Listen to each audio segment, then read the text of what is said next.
Representative Williams, Present. Representative Chang. You just joined the He's not online yet. Representative Black. Representative O'Leary, Present. Representative Henderson. Here. Representative Beck, Present. Representative Thompson. Present. Representative Reed, Present. Representative Patterson.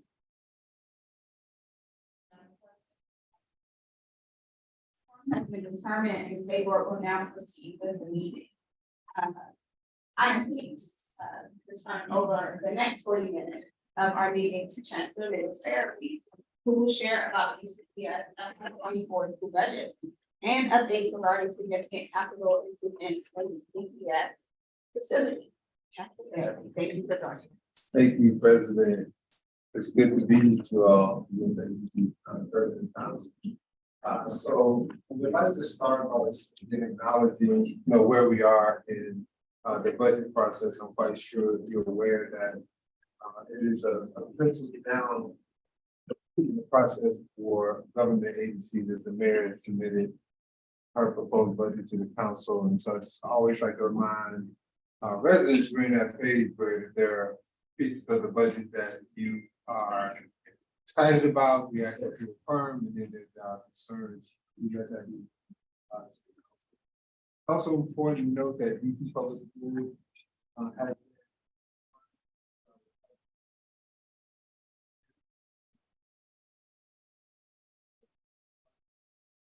started to see progress, whether it be public safety and also student achievement. Especially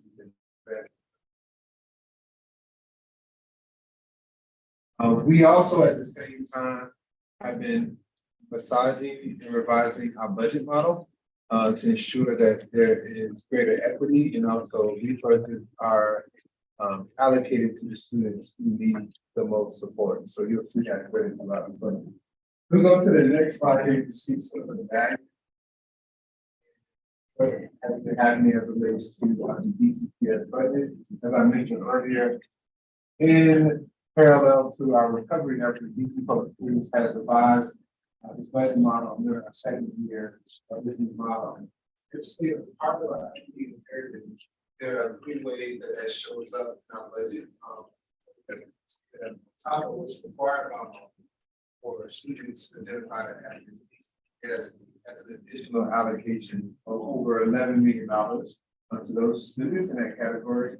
And then you can see there's $2.5 million for language learners, and then on top of what require additional funding for those students receiving special education services. You may think, why these three groups are so important to call out. We look at our data, that these are the groups that for talent, achievement, where we see our widest gap in disparity. At the same time, yes, and Mayor Bowser have also been focused on stability, ensuring that schools have the appropriate resources, people in the building to help again continue our acceleration efforts. As a result, the mayor budget this year also includes the Mayor's Recovery Fund, which is a tool that allows us to maintain at least 95% of what students had the previous year if you look at their year-over-year budget. That's important to note because the two previous fiscal years, we had been holding schools to 100% of what was in the revenue year before, because we knew that there were shifts in enrollment. We knew that this was a time to ensure that there's stability. It's also important because we were doing that with a lot of as part of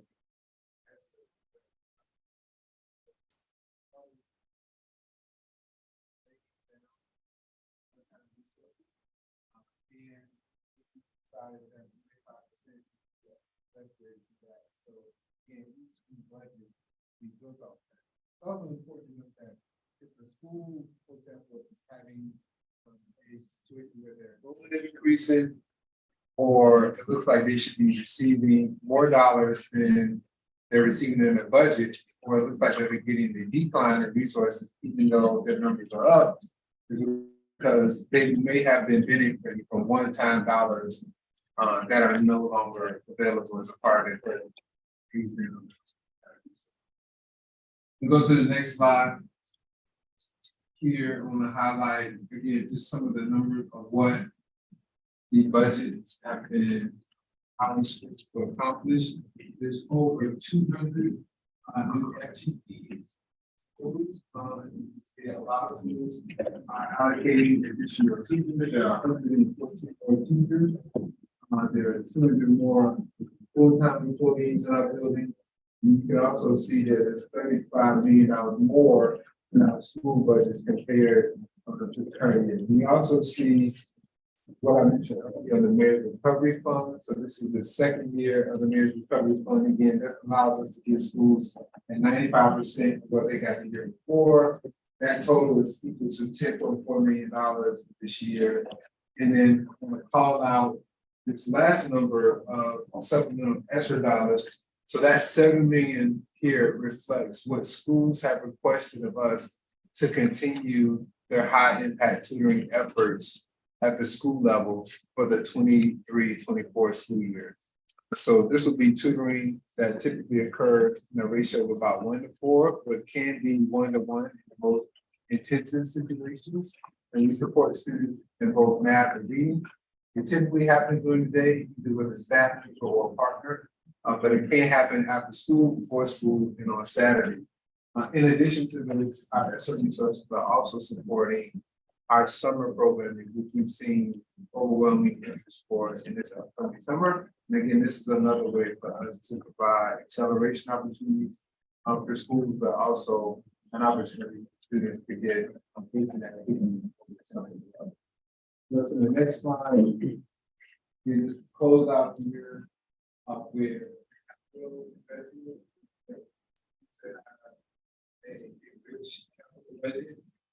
despite some of the fiscal revenues being down for the city, there are significant investments in education, both in upgrading the school budget, along with the capital budget. We have a 5-year capital budget that we update annually. This round is equal to about $2.71 billion. You can see some of the key investments specifically calling out here. Some of our investments in Ward 7 and 8, such as Beard Elementary School, Excel Academy. And you can also see some of the other projects supporting those that were opening our first comprehensive neighborhood high school in over decades. And the MacArthur campus that's going to open this fall to serve students in the Hardy Middle School Senior Academy, also will be overcrowded in Jackson Reed. You can see that we're adding cafeteria space at Coolidge, Plummer, Hardy. We're also addressing digital education space. Then we continue to make investments in infrastructure such as technology, whether that be our smart boards, our entry technology for security. We also have small capital dollars that are dedicated to HVAC updates, ensure that heating and cooling systems are functioning properly.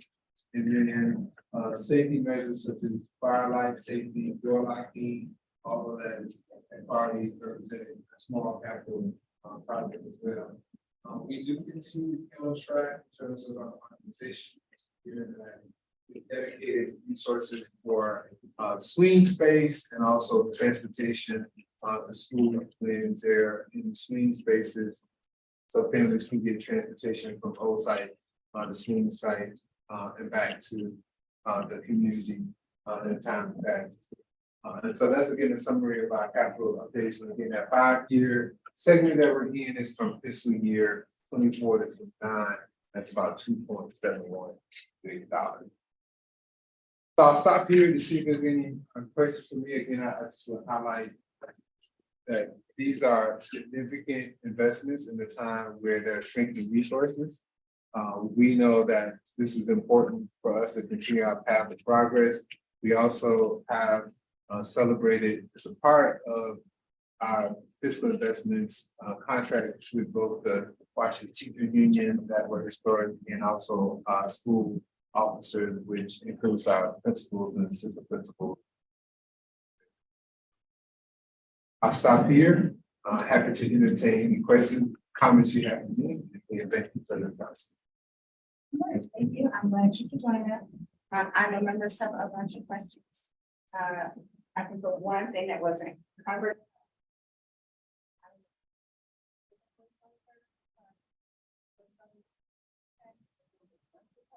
Yes, so Just start. So we have made a significant amount of investment in the contract.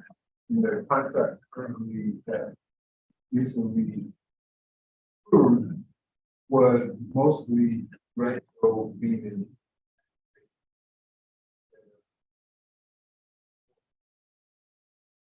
That we have some work to do in terms of they come in phases, so we've already paid one iteration of that, another iteration. This evening, instead of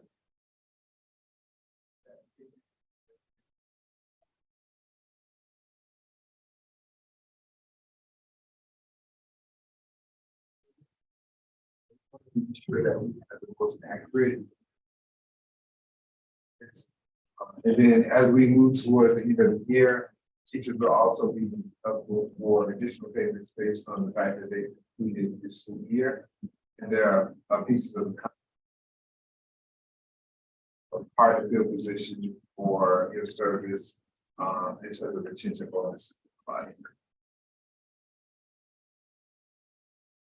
Just as a general note to members, and Chancellor Farabee, can you all make sure you're speaking loudly, sort of generally in the direction of the owl, because that has our microphone. We want to make sure that people who are watching the stream online can also hear everything everyone has to say. Always. All right, questions? Awesome. That's folks. More questions? All right, we'll start with Princess. Thank you for sharing your budget. Something I'm not sure that I saw was I know that the chairman had mentioned potentially cutting from central to ensure that there's more funding that goes to the schools. Just wanted to know, like, if that is the case, like, how would that be allocated?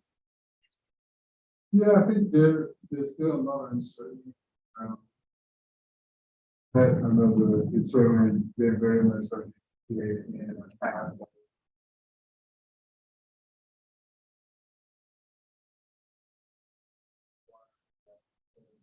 Being funded at the 95%, 100%, primarily what they've gotten before. We believe that there wasn't enough time in order for us to execute on that based on when the council approved the budget act, and also again our equity imperative was really paramount. So I believe the chairman has identified a dollar amount of that gap. That we work with OCFO. That would be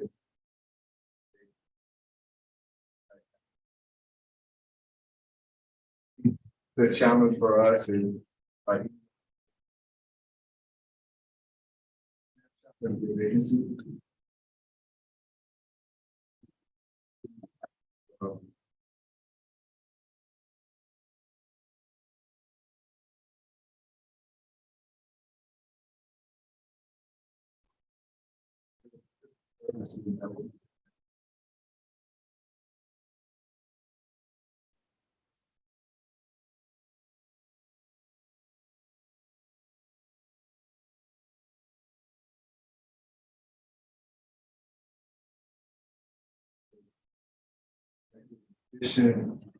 there's other areas of give us food services for this education and like, and so the worry is that we would be potentially trying to balance but at the school to get them to 100%, which would be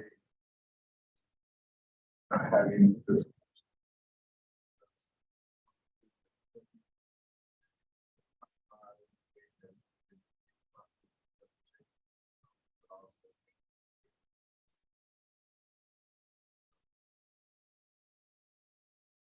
Thank you. Perfect. I will say.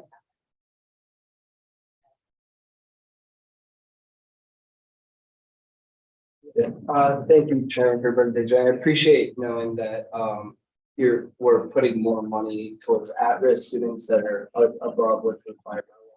I want to follow up with the similar topic first that Representative Best said. So given that, like, it is a tough budget year, if something that I've heard from families, it's just like the services that like kids enjoy, so like swimming programs, biking programs, the study abroad programs, like, are those things, where do those things kind of sit right now in your thinking? Can you give assurances to, the district's families that those things are going to be kept? Yeah, we maintain those services in our budget, but I think if there's any reflections to, our budget as it is to people or non-certified, it could be a little bit more impactful. You mentioned swimming, that's been something that we've been working to expand, but it does require resources for us to kind of.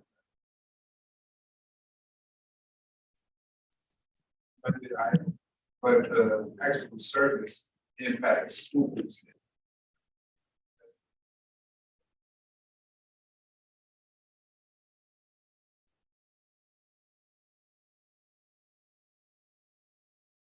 But at this level, why not take resources from central services? But most of central services are actually school-related items. But we will continue to ensure that every student by grade 2 learns how to ride a bike in the resource.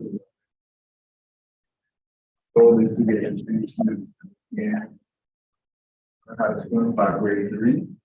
There's an interest in potential expanding that everybody is hopefully there. No changes other than the safety restriction in terms of study abroad. We continue to look at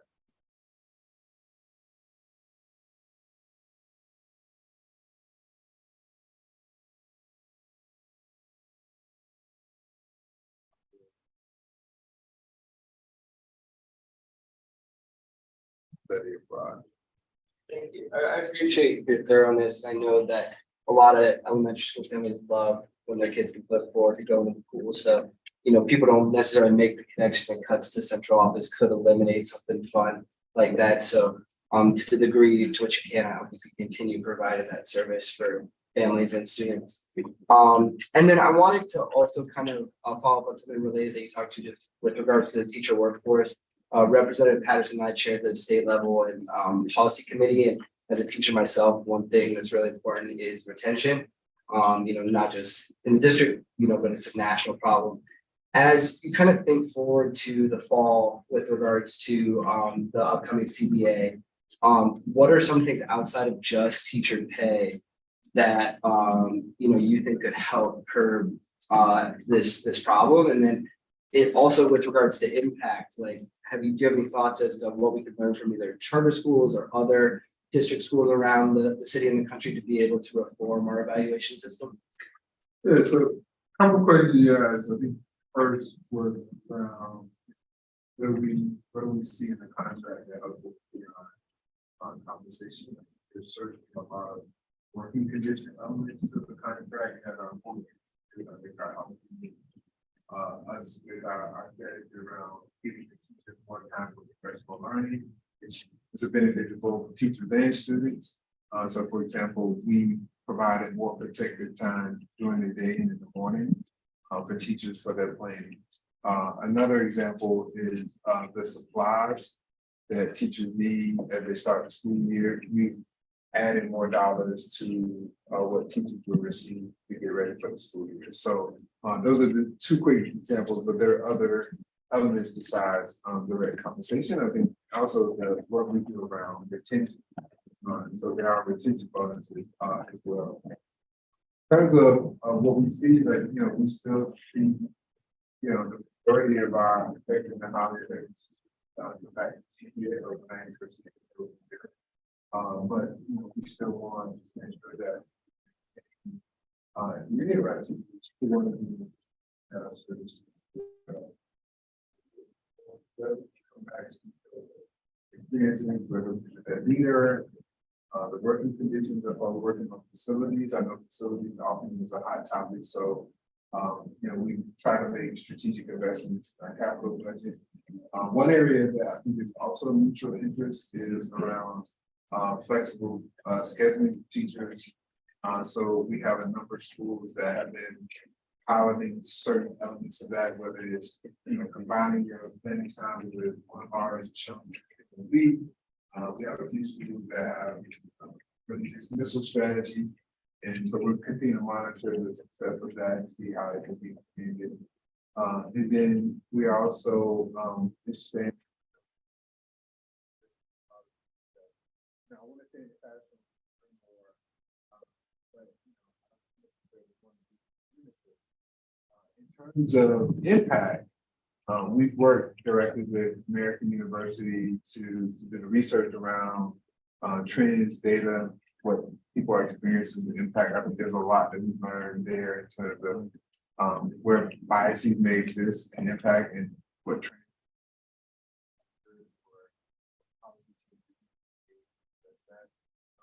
Learning from others is tough because the impact is really strategy to DCPS. I think in the charter world, what I see is it's environment where there isn't like a set salaries schedule. In terms of what they earn, we wouldn't necessarily explore that because of our contract obligations. But if there's something out there that you see or people see that we should think about, happy to do it. We want impact and continue to be the primary source of recognizing and incentivizing the great work that you do. And I'm proud that a lot of teachers earn additional compensation that we part of the impact model. Yeah, I appreciate that. And the report that you had mentioned with regards to American University, that something where you could point in the direction to, or where? Yeah, we'll be happy to share the materials with you. Sorry, I should say. So we'll be sure to do that. And then we've also outlined some follow-up that we've done as well. All right, I'm gonna break y'all up, and because we'll be going to you, I'm gonna go to Representative Henderson. I think we have Representative Clay on the phone. I'm gonna ask for a second call on the phone, so text me if you're a phone person, and then Representative Patterson was getting. Yeah, two questions. One, so I understand that moving forward, the school budgets will comport with the Schools First Act.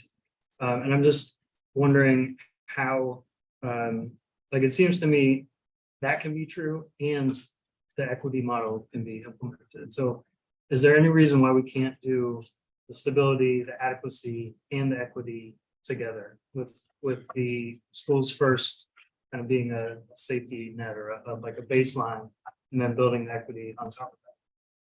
Yeah, man, I think it's tough to predict what is possible with the revenue forecast being what the budget landscape. I mean, I think if you read the tea leaves, I think we're headed to an even higher budget. I think if that is true, you can get the math on. The significant investments that I shared earlier. So to layer on keeping everyone at 100%, it's also going to require additional. At the same time, we don't have ESSER budgets for fiscal year 25. So I think it would be possible, but it would certainly be a challenge if the Yeah, I appreciate that. I would like to fight to have education be one of the first 2 or 3 places that the money stays or goes in that broader landscape. I feel fortunate, actually, because I don't think say that.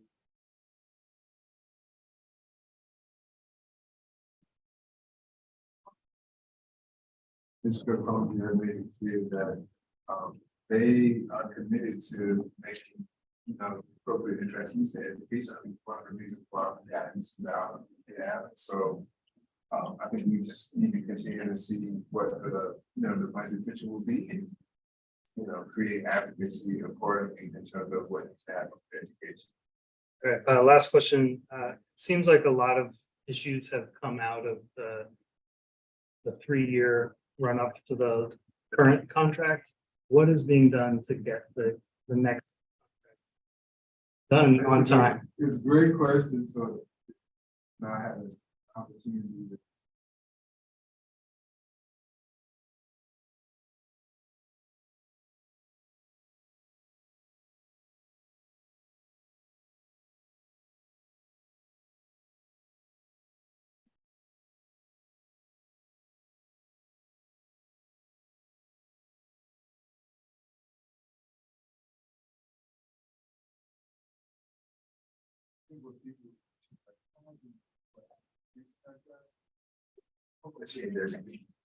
And so, what I don't think people realize is we negotiated 2 agreements around COVID response at that time period. We were negotiating things like masks, vaccines, all of the work that we did around care quality. A lot of that. I think if that was not in the picture, we would have gotten. So I should have, but I don't think that those barriers are in our way now. I hope that.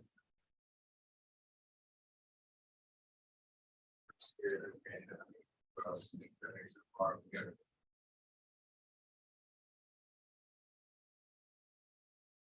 All right, Representative Goulet.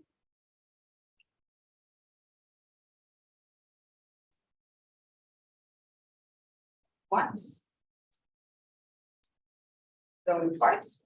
If you're talking, you're on. Yeah, you need to unmute yourself. I'm asking him to unmute on the Zoom, but You hear me? yes. Okay. Chancellor, thank you and apologies. I'm parking the car right now. I'm almost over there, but I appreciate your presentation and I'm grateful to be able to listen to it. I do have concerns. I know there's been, I saw the mayor's letter, but just on behalf of Ward 3 parents, we're happy with what the council did because, particularly at the elementary school level, our schools were really taking hard hits to the number of teachers we were losing, 3 to 6 teachers at many elementary schools. So I think we're more concerned even with future years of 5% cuts. The question I have for you is on MacArthur High School. The community is very concerned about the planning of the project. And we've asked numerous times for DCPS to give us explanations as to how they can fit 800 students on the site, and then how students are going to be able to get to and from that campus. And DCPS can't answer the questions and instead keep turning to DDOT. And this has been at 3 meetings just since I've been involved with it. So if you can help us with that, I know the community is very troubled about just how this is going to work. And I can't tell them an answer, and DCPS so far hasn't been able to. So is there anything more you can provide on how the transit in and out of MacArthur is going to work and how 800 students will be able to come to school on that site? Yeah, so I'll start with transportation. I've heard that concern as well. I appreciate you raising that up. And let me start by saying I'm not surprised about your thoughts on the Ward 3 schools, because I think a lot of those schools are schools where they benefited from the one-time funding that's now being phased down. But back to your question about transportation, we want to be responsive to that. I think we have had clear response from WMATA and DDOT that there will be additional routes really connected to these 6. I think people are looking for more specific to like stops. And we are asking WMATA and DDOT to help us get that to families so that's clear. So that work is in motion. But we want to be clear, do have a commitment for additional transportation supports and a commitment that if we develop routing that doesn't that there will be access to additional transportation options. In terms of the facility, if you look at the square footage of the facility, it's certainly designed to accommodate 800 students. I think where I've heard more questions around, what will the space look like? And so we are asking our facilities team to help us get some more renderings, or possibly a video tour of the campus. I think once we give people more information and access to what the building will look like, feel like for students and families, I think there will be a more comfort in the building. So that is underway. There's modernization and construction work happening right now on the building. And there's 2 phases to that work. So the first phase is around common space, hallways, cafeteria. Phase 2 is a little bit more expansive, where it deals with more of the classroom space and some more details in the facility. So one happens in phase 1, where we'll be ready for next school year. And then we got a couple of years out of phase 2. Thank you, Chancellor. And I apologize if someone asked this question because I didn't hear, the sound was cutting out. The teacher is getting paid. I know there was potentially a delay with that. What's the cause of that? And then are we on track to rectifying it? If you've already answered it, I'll just ask my colleagues when I get there in 5 minutes. Yes, so yes and yes to your question. Teachers have actually already received the payment. They're scheduled for payment on May 16th. That we are phasing out over a different data schedule beginning on, I believe, the next day, May 19th. So teachers will have money in hand. And the challenge there is we want to ensure that before we go forward, that we have the most accurate information, so we're paying people as required and as we need to.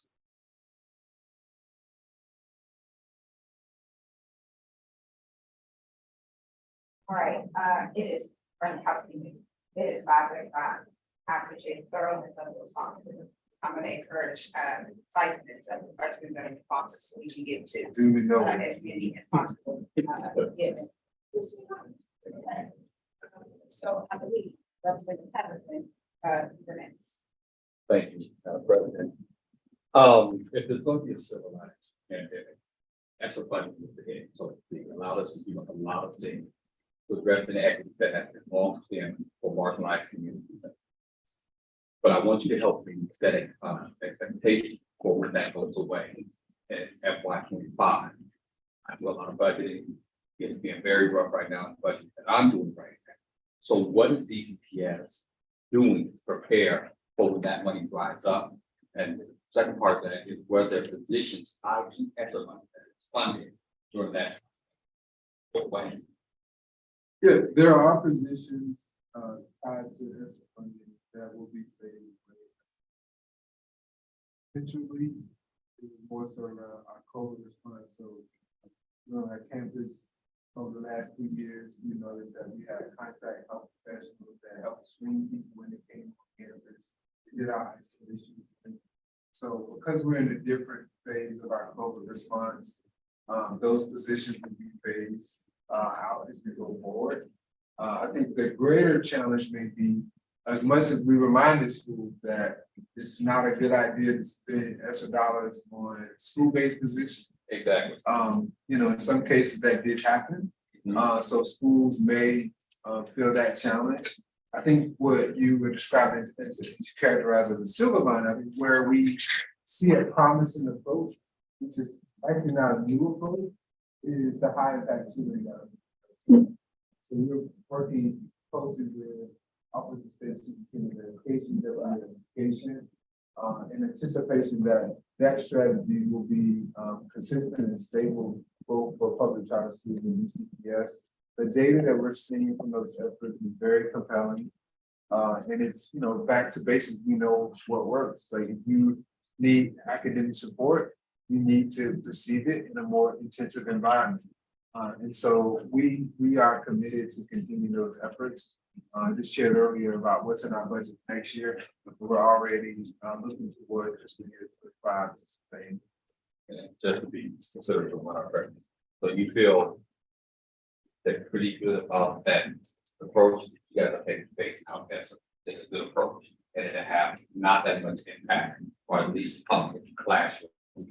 I think it is intended to be the least impactful.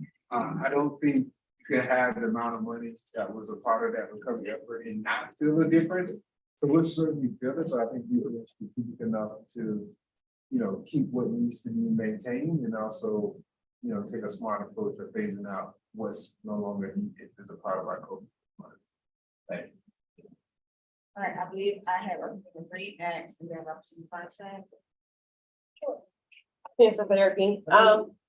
So tell us about why like year after year the initial panic kind of happens. And then something that I noticed when the panic happens is it often feels like it's the schools that have the large amounts of either special education population or those classrooms. Like, and we might have multiple, and I'm bad with acronyms, but like they don't have medical schools, but like maybe 2 or 3 special education classrooms, and they're seeing the most volatile swing initially until that enhancement comes through or the principal petitions.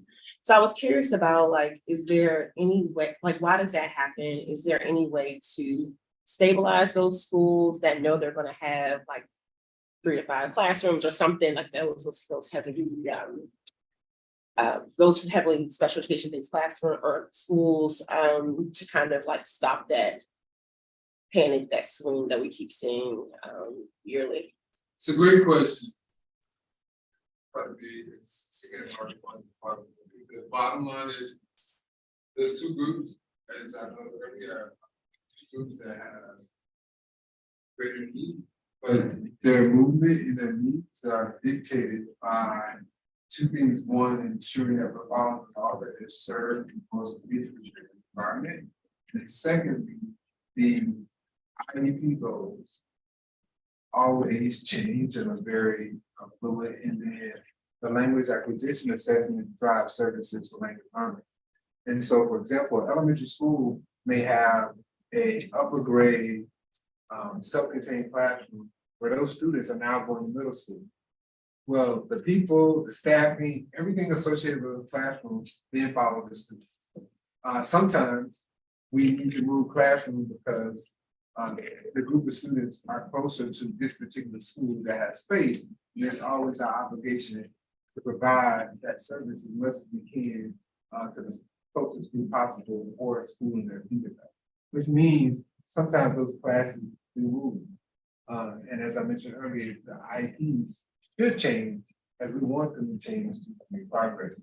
And so that does change services. And I think the hardest part of that is oftentimes those services are connected to people and interventions that are very costly, which can drive a budget up or cause a budget to go down significantly if those services need.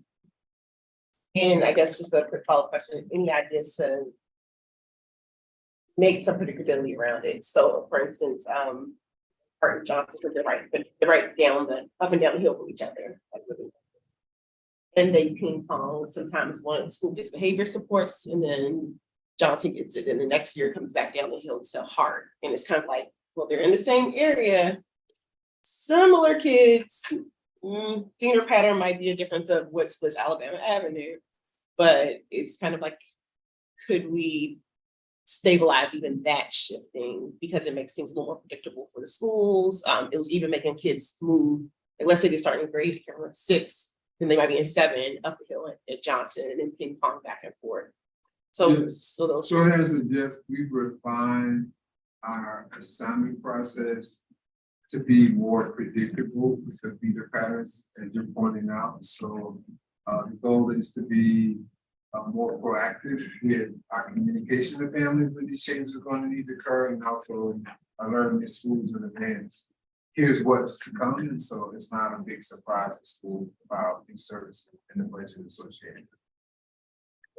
Thank you. Thank you so much for your time. I have 2 questions. I'll ask them now in terms of speed, so I think they're getting at like they're 2 birds of the same thing. The first is about impact. What % of teachers rated developing 3 years ago have moved to effective or highly effective now? And the second question is, I noticed that the budget has accounted for 233 more full-time employees, with about half of those being teachers. Is any part of the budget going towards like pathways to getting teachers into the classroom? I know you mentioned things like retention bonuses, protected times, as like things that are incentivizing teachers to stay, but is there anything incentivizing new teachers to come? Yes, so two questions, just giving the specificity about the school year. I think you said 3 years ago. I'd had to follow up with you. I think you asked about like how many developing teachers are. Are now, like, so 3 years ago is just like, it can be 3, 4, a couple years ago have moved from developing to effective or highly effective. But I'm not thinking you have those numbers on you, just maybe to get back. Yeah, I can get back to you on that. I think the overarching thought here is that the majority of our teachers who are developing take a step forward and then you take a step back. That's in terms of, what other support we provide, one is I've been working on the hiring this year. So we do more what I call one-stop shop hiring. You come in, you do your fingerprinting, you do all your paperwork, you do all your benefits at one time. Historically, that have been segmented into several steps in the process. I think that's helpful. We have ambassadors, coaches, people who are experiencing DCPS now that are dedicated, compensated for supporting other teachers that are to ensure that they can get supports. So that also exists. And then I think we are certainly more intentional and effective in the type of professional learning experiences teaching it throughout their journey, whether it's their first year or it's their 5th year in DC public school. In terms of the investment, a lot of those positions I mentioned are school-based positions, which should be social workers, counselors, psychologists, school librarians. We have also invested a lot in our coaching support. So for example, this year, we started what we call math squads. These are expert teachers in math that go into buildings and support teachers with their math instruction because the area get better. But there's many other examples I can give where teachers are coaching other teachers. The last one I give is I'm really excited about is our decodables that we use for our early literacy classroom are written and illustrated by DCPS teachers. And so again, just another example of how we try to give teachers the ability to expand their leadership, their scope of work in DCPS to ensure that they're excited about the classroom, excited about the classroom. Okay, I do have one more question for clarification. You mentioned earlier that there's like retention bonuses for teachers to incentivize them to stay. How are the amount that is in that bonuses determined? It's determined based on whether or not you complete the year, so it's consistent for everyone. But if you, let's say you complete this school year, you might be eligible for $5,000.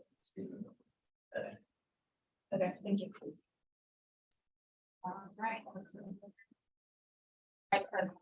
I have short questions. I'll continue. Okay. What happens to a child who is at risk, ELL and has special needs? That child considered as weak? They're considered weak.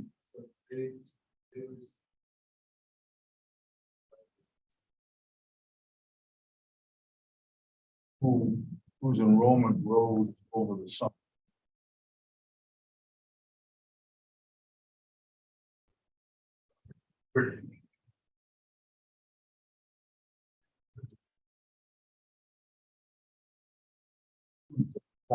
yeah, so by policy, we have what we call the enrollment reserve. And to set aside dollars to address growth and changes throughout the year. Now, one of the proposals from council is to increase that amount. And Councilman Truman has put forward the idea of putting in a mid-year set aside as well. For when schools experience an increase in enrollment, let's say maybe January, February. And so I think those are certainly ideas that the council should consider. Good, that segues right into your school budgets by the numbers. It says there'll be 233 more full-time employees and 114 more teachers. Is this 114 more teachers? Is this by the count of how many teachers there were at the end of the school year? Or is it and at the beginning of the school year? So it is a comparison of year to date. So for example, yeah. And I have. And to be clear that typically the number of teacher positions grow over the year, decrease. It's Just knowing more money. During the school year, there have been losses of teachers leaving. Right, but the school typically still have a position. If a teacher may leave, we don't typically reduce positions. When the school year starts, positions can go up. And the other thing, you've got to think about the cafeteria renovation pool. Which has the, because the construction of the pool, or the building design of the pool, along with our wills, just doesn't work as far as meeting everybody. Yeah, so when we were at the building Friday with Mayor Bowser, her directive was to put it exactly where Principal Bright wants it. Principal Bright was very clear where she wants it, so we're working to accommodate. But that school is almost way past its normal numbers. You know, good problem to have. I know that the talk has been for trailers. I haven't heard that.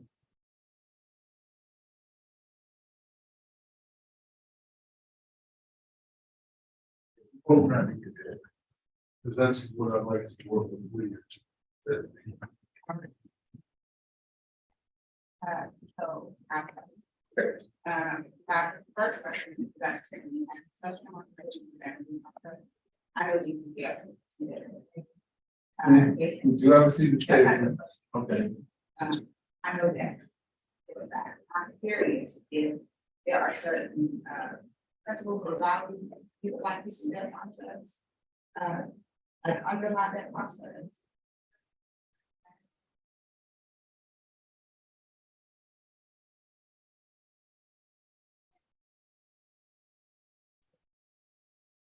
Yeah, so certainly I share that commitment to neighborhood schools. I think they're at the core of the system of our.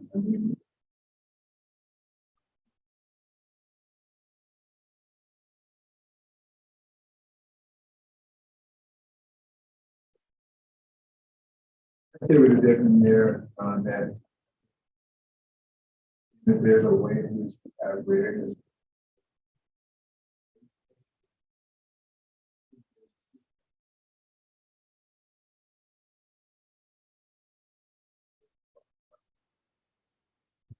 We have, schools that we could be are the third grade and fourth grade.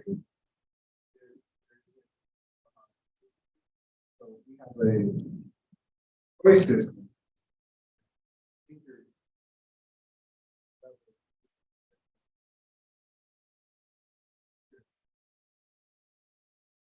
Schools have experienced.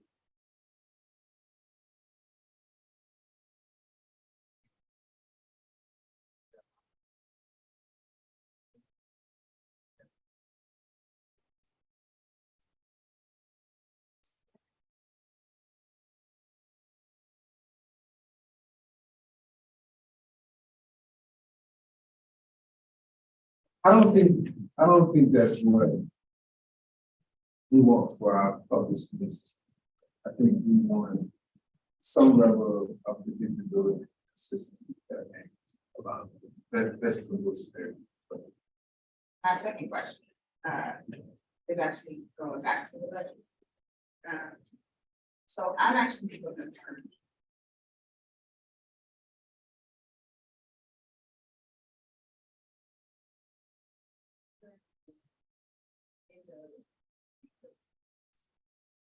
There's some ways to create more transparency, both at the school level of budget and agency level of budget, so people know what they're looking at, they literally know what they're.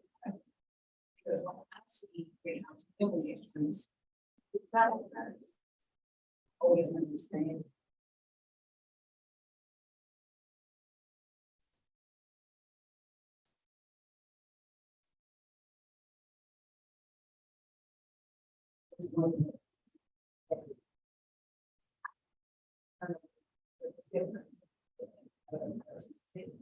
If there are people to get, so we're teacher paying the money out, there are people to hire the teachers to replace them. That's gonna hit me harder than everybody else. So I'm wondering if there are things that you all can consider as far as like helping council understand the thought that went into your decisions, so they can make better decisions. And if there are certain things that the student members are able to do, that you want to highlight.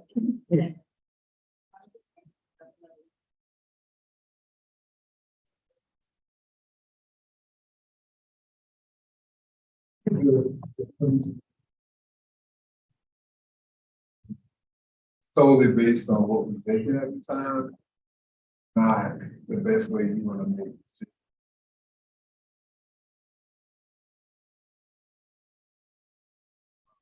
Next year, to answer your question, we'll certainly have more.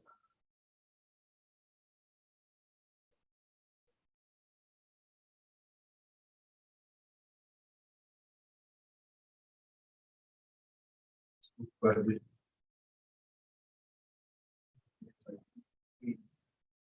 Dave over here.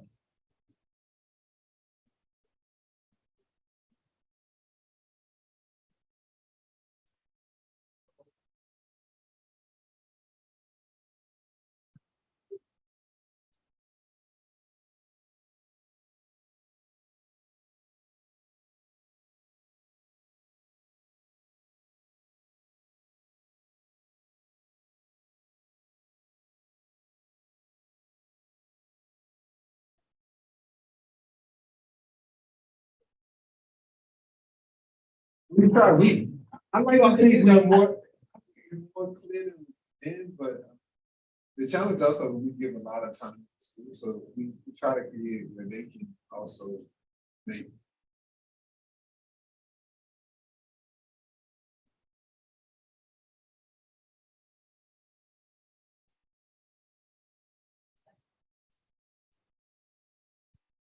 For obvious reasons. That being said, since I know we have more questions, we're going to do a couple round of questions. What we can commit to is collecting members' questions and sending them over. Okay. Right. I know we have another stop. I don't know if there's anything you wanted to like close with, show us before you left.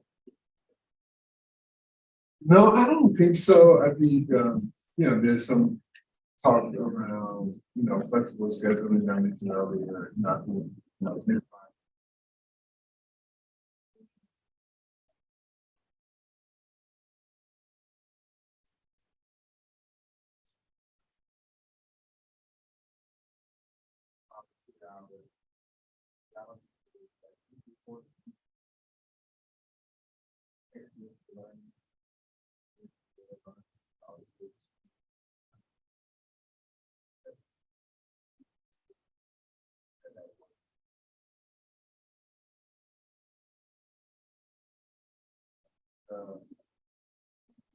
Correct. Our results.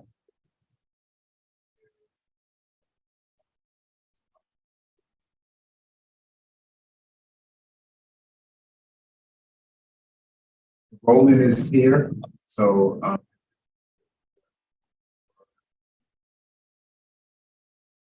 most of my work. Families enroll early, and we enroll.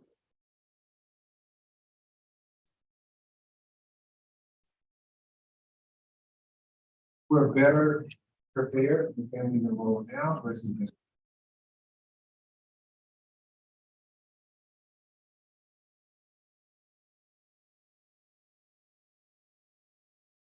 Thank you.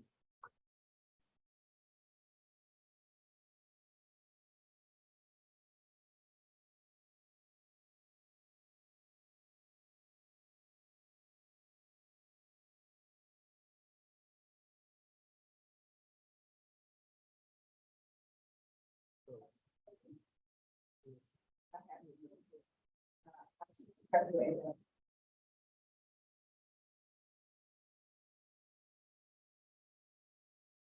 think what we're going to do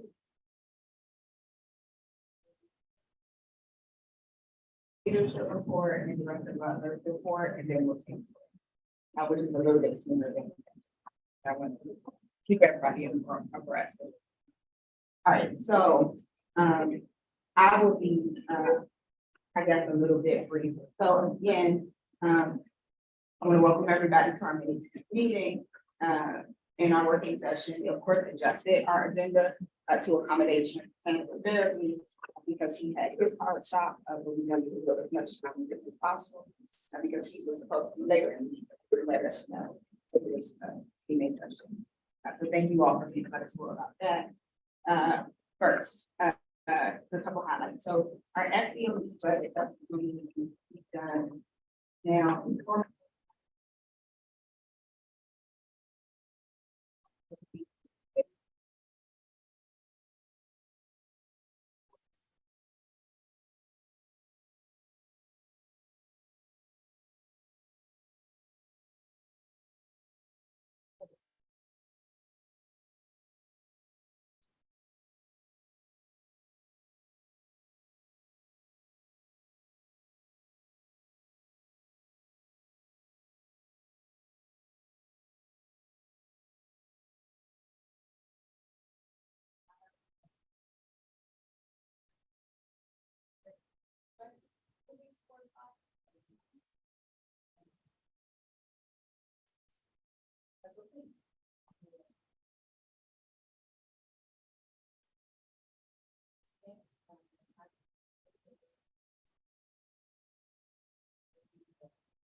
Meeting list, the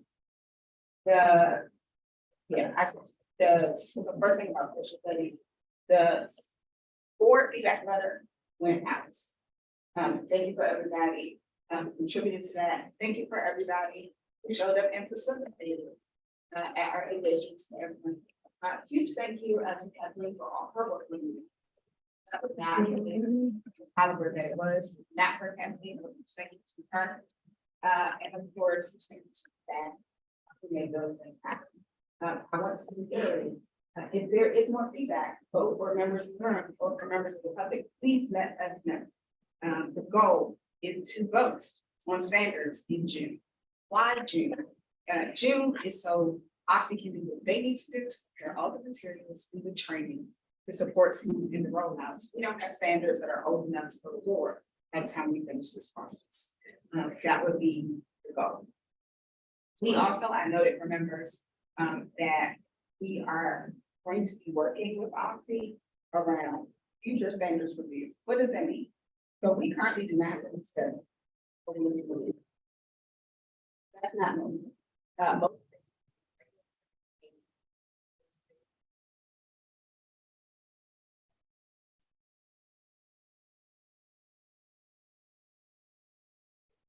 To decide what kind of work.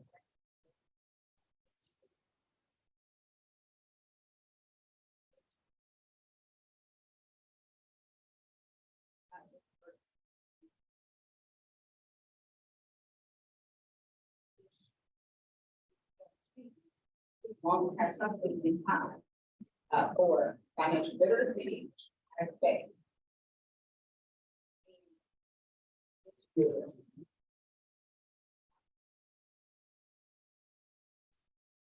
Yeah.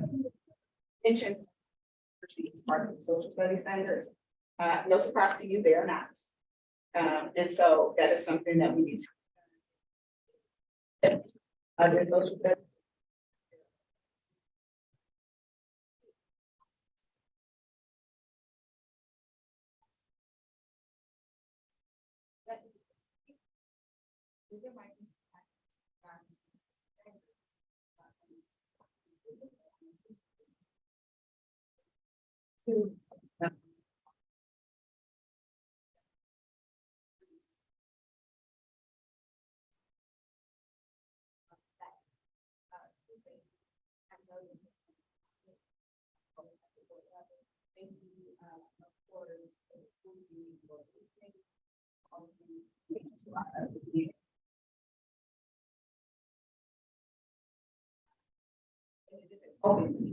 Submitted things you would have to consider and get to some of that in work planning for future panels.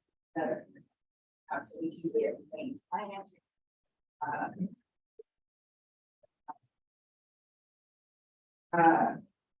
We also, of course.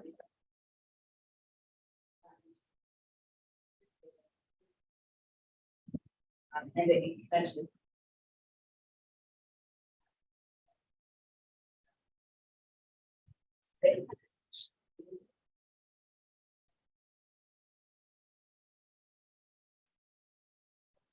Why is that moving? It is moving ideally to have a better coordination and collaboration with other safety services.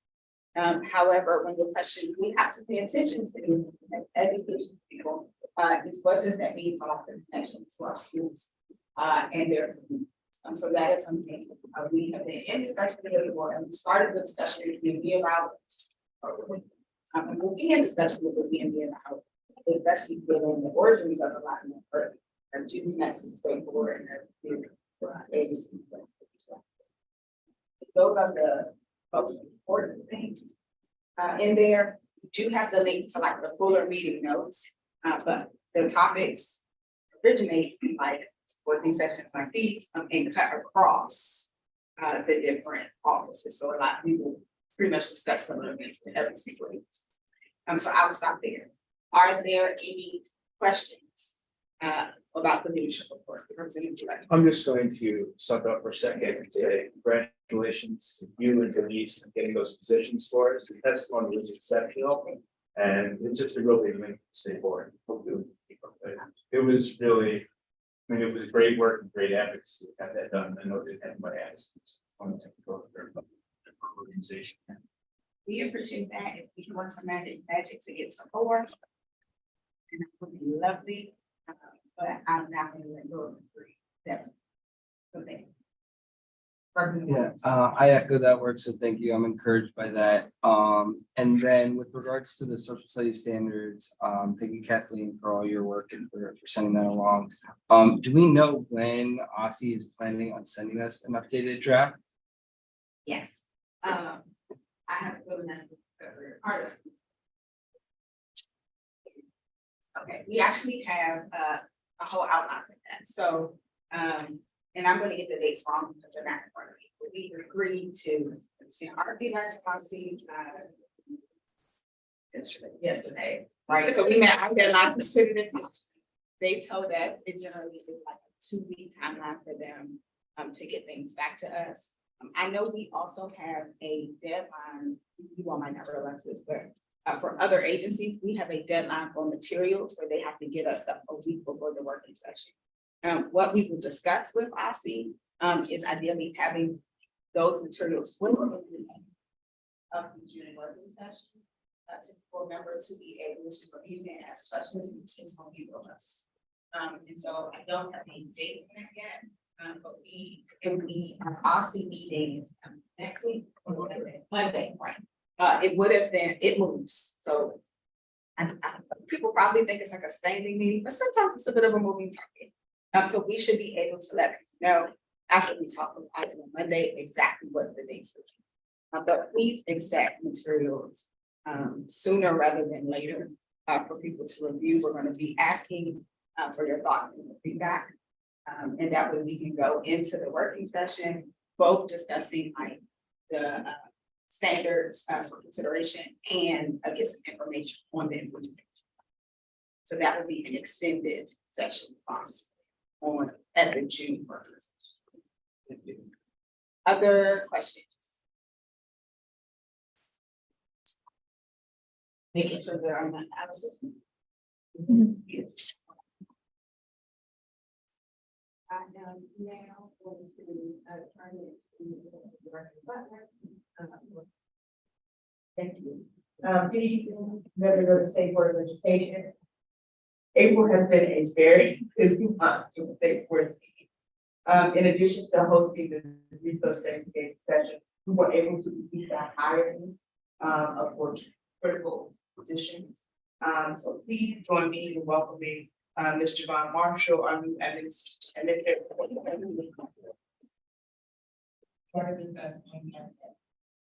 Our Deputy Director of Policy and Research, Jennifer Realness, will start on May 22nd.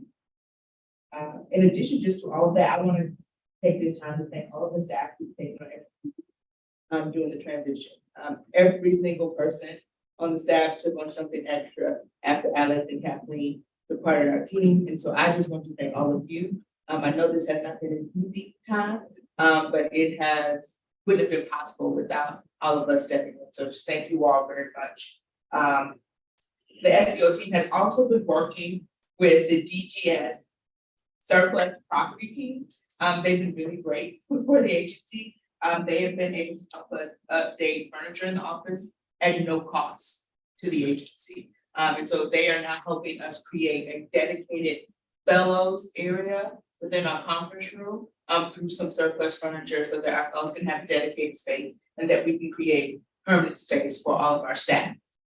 So without having to keep people around. So we're just being very thankful and thank the DGS property surplus team for really just they come, they do measurements, they send pictures. It's been really a seamless working process to engage on that.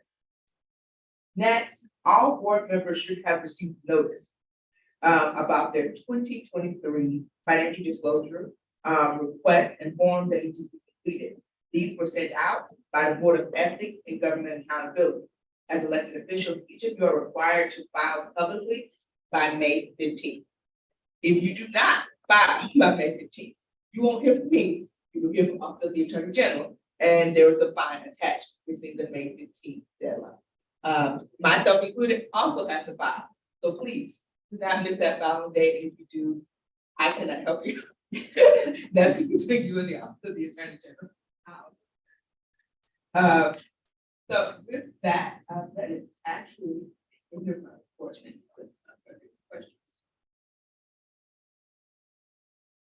First one, not yet filled out a disclosure form. It is actually that.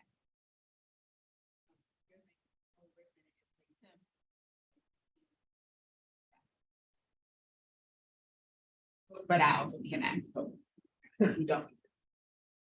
All right, if there are no questions for Executive Director Butler, we're gonna take our break a little bit early. Let's say 10 minutes, so it's 6:11, so on my computer now, let's say 6:21, to start the meeting.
bringing us back from break. Okay. During April, we're back to break. During our April public meeting, the board heard from 4 expert witnesses regarding their feedback on the revised social studies standards. The state board held 3. The state board held 3 community engagement sessions leading up to that, which is on the revised standards. Last, the board shared comprehensive feedback with the Office of State Superintendent of Education yesterday. The board's education standards specialist at the department and Executive Director Butler will be a discussion to help us agree last month's panel and clarify the next step to what we do vote on the social studies standards. I am now turning it over, I believe, to Kathleen first. Can you go to thank you. So overall, we heard a lot of comments from our 4 panelists, some in praise of the revised draft that we received at the March 29th working session. And we also heard some concerns and then some just general comments about implementation. So in terms of praise, there was a lot of several of the panelists identified ways that they aligned with the guiding principles that the Social Studies Standards Advisory Committee developed and the board adopted. So including recognition of underrepresented groups, environmental literacy, digital literacy, student agency. They also praised the revised inquiry arc and encouraging students to approach social studies learning through an inquiry and research perspective. They praised sort of the case study and capstone standards and how like the project-based learning aspect that is embedded in the standards, as well as the action civics throughout in 8th grade specifically, but included in all the grades in some ways. And then there was also praise for the revised World History 2 course that OSSE developed with the University of Pittsburgh after they received sort of the most criticism in the first draft. So that was all kind of the positive stuff that came out of the panel. There were also some concerns or changes that were suggested. Some of the panelists were concerned still about the number of standards in certain grades being too overwhelming to kind of implement with fidelity and allow them to really dive into the content. There was also a suggestion to reorganize the 3rd through 5th grade courses in order to kind of disrupt the expanding horizons model of social studies, which OSSE said they wanted to do, as well as to kind of improve the transition between the different courses. And there was sort of a similar criticism about the course sequence in middle school, particularly between 5th, 6th, and 7th grade, going from late US history to world geography to early US history. It might be a little bit confusing. So that was another concern. And then just sort of general comments on implementation. We heard about the urgency of this revision and future revisions, just to kind of make sure that we're not going another 17 years without reviewing standards. Also, just ensuring sufficient time for social studies instruction, particularly in elementary school. There's a lot of times that is one of the things that gets cut when there's a push for math and ELA because those are tested subjects. Jessica Sutter suggested an open source voluntary curriculum that OSSE could design with LEAs, community organizations, which would help kind of relieve some of the burden of revamping the curriculum, particularly on smaller LEAs that have fewer resources to do so. And then finally, there were suggestions around ways to improve professional development during this implementation process. Cosby Hunt suggested place-based professional development. Bryn Rosser suggested developing communities of practice where teachers could work and improve together. And then there was a note from Sarah Busher just about the different needs in elementary school educators who are more generalist compared to middle school and high school teachers who might be only social studies teachers. And so generally that was what we heard from the panel. There was a lot of things from our 4 panelists, but those are kind of the themes that came out. And were shared with OSSI in our letter.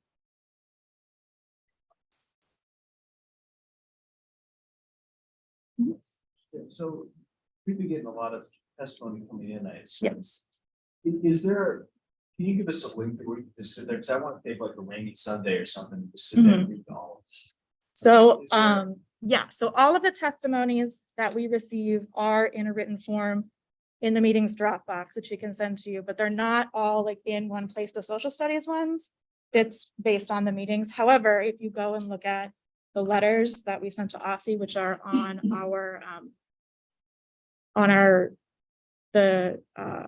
I think it's called documents on our website. And I can send the link to that as well. All of the testimonies that we've received are attached to those letters. So that's why they're very long. If you open it, it's like 150 pages because all of the testimonies are included in addition to our letter. So the first one is everything we received after from December 16th to February 16th. And then the second letter that we just posted, I posted it today, we sent it yesterday. It's everything sort of from February 17th through, I think we received our last one on Monday.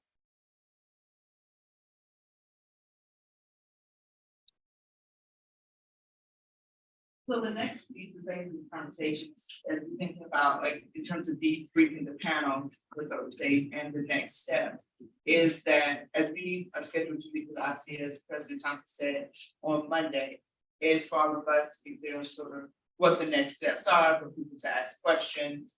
Because part of what we're doing is that now that OSSI has this feedback and Superintendent Grant responded saying that they have received the feedback and now that they're working, incorporating it.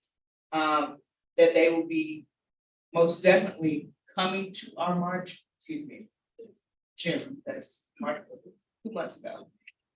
Our June working session, but we have been in communication with them. And our goal to speak to them on Monday is to definitely, at the very latest, to try to get whatever they're going to present at the working session by May 24th, which is 2 weeks from today, which will allow members to have from May 24th, and then our meeting is not until June 7th.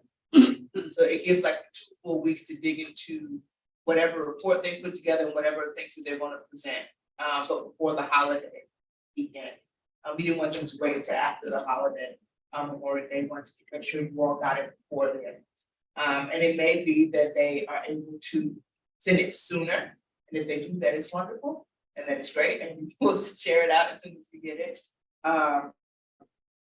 But that is the plan, so that you at least have 2 weeks to fully dig into what they're going to present. They will be presenting whatever updates and changes they've made since the last revised copy, and anything that they've heard from you all directly. And I know that Representative Henderson emails and feedback, Representative Williams email feedback, so they have acknowledged that they received those and are looking to incorporate that information also. But does anyone have a question about it? I do have a question, and it's for Kathleen, but it's not specifically about this, it's about standards. More generally, because I'm not a teacher, obviously, so I'm not 100% clear on this. I know OSSI has the power to create the standards and like they get the final say basically. But when the standards go to the school, I don't know how to word this question, so forgive me if I'm not wording well, but like when the standards go to the school, what responsibilities does the school have? Like, because I know teachers constantly say like, we're having trouble getting through all the standards. But if there are standards around similar content, would combining those standards actually like change the amount of time it takes them to get through the standards? Like, do they have to have grades in for every standard? Like, that's just one confused on how like OSSI regulates standards. So because there's not like a standardized test around social studies, it's a little bit less regulated than other subjects. So for like math, for example, there are questions on the assessments that DCPS does on Park that are aligned with certain standards because we use Common Core for math. So you can kind of see how people are addressing those.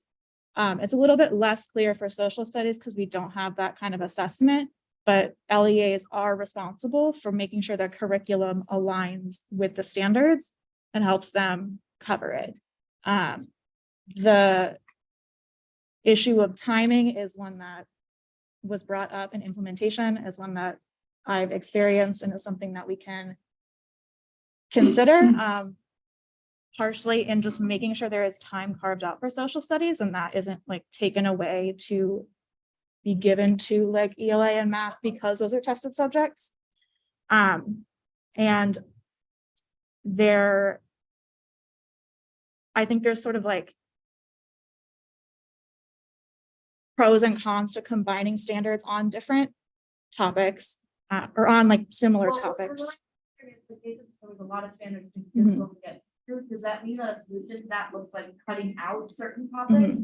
Or does it look like covering one topic in a standard that like assesses on multiple different parts of that topic? Yeah, I'm not sure what the solution is for that. Yeah. But one of the goals for this revision process Mhm. was to have fewer standards Mhm. to tackle some of what we have not tried to teach these set of standards. No one's tried yet to teach these set of standards. So I can't imagine like anyone would be able to say, from my experience, yeah, this is good. But I do think that the cause to have fewer, clearer was part of trying to address the problem we're talking about. So that way you're not, I don't know all the numbers, but like I said, trying to get through 50 standards now. 30 that are more precise. Yeah. Thank you for answering. It just I needed a little bit more context. Sure. Understood, because it seems like it's good that they're concise, but if they're too concise and there's too many. So Mhm. I just want to clarify that. Yeah, and I think there's also when, especially in this round of like comments to OSSI, I tried to go through and identify places where like there is overlap in these standards. Can we combine them so teachers don't have to do this twice? Or like this is covered. So like there's a lot of overlap between, for example, the end of World History 1 and the beginning of World History 2. Are there ways that we can move that so there's like, we're not doing the same thing twice in a row? Like they're getting through everything in World History 1, Right. not missing the ending parts. Yeah. Other questions? Yeah, Yes, so yes. in the meeting next week, could you kind of inquire as to what the thinking is around OSSI's intentions to do an, like, if they give us the standard and we notice other things that need to be changed, well, what are their expectations for revision in that time between giving us the updated standards and the slated June vote? I'd be curious around that. And then also, because I'm just wondering how seriously we'll take certain things and what they'll look like after they've gotten our feedback. And then I would be curious too to learn more about what their plans are for the ESSER money in the summer to involve teachers. And so just kind of if we can get some details around that. Then I think that would be useful to also help message the community as to why we're planning a June vote. And how people can be involved moving forward. On the summer plans, OSSI did share a number of details about that at the LEA engagement session that we went to March 28th, I want to say. And so we can share this again. They kind of went through an example of what they would have teachers ideally be doing over the summer to kind of help support the curriculum and ways that the standards could be implemented. So we can send that out again. Thanks. Yeah. So part of my expectation, which is like I said, it would definitely get extended for session with OSSI, is for them to share on those things. So that they would be like, okay, here is what is going to happen over the summer. Because as Kathleen noted, there is actually a plan for that and they start to share, so I know they're equipped to share. So that way board members can not attend that, so have some familiarity. And I think part of the first part of the question is, yes, of course, we will inquire and get some clarity on what that looks like. I would also call people's attention to some of what happened with the mental health standards. So I think that at this point in time, the hope is that there would be small things to tweak, which is why I also needed the 2 weeks from the time we submitted our feedback now to bring us any further revisions. But they should be dealing with anything that are larger in the 2 weeks. So we will have, again, we'll have the meeting on Monday. And I will say that ideally, while you all are also reviewing standards, when we get the next set of revisions, Kathleen and our team will also be doing the same thing.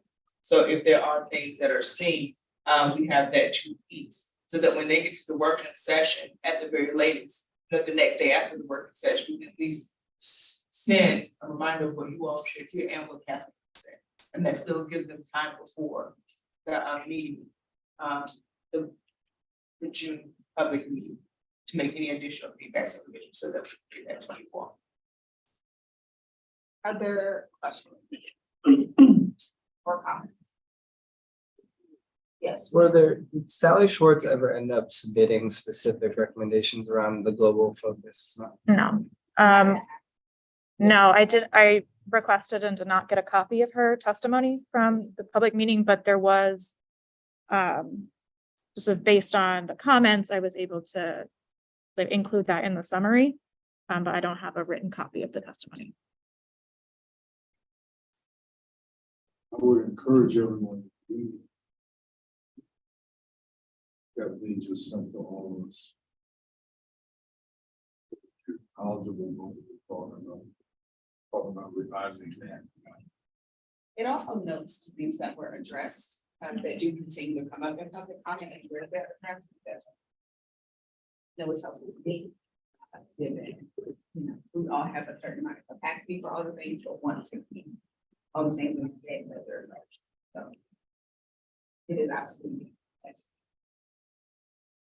Any other questions, comments? Okay, I've got one. Yeah. And really an answer to Lee's question. And I've talked to Representative Williams about this as teachers. Okay, there's standards and then there's curriculum. And then there's what you teach in the classroom. Okay, so and those are hopefully they merge as things. But like I know when I was talking to Representative Williams, he's been the changes that have been made to this set of standards in 2006 and are still being changed now.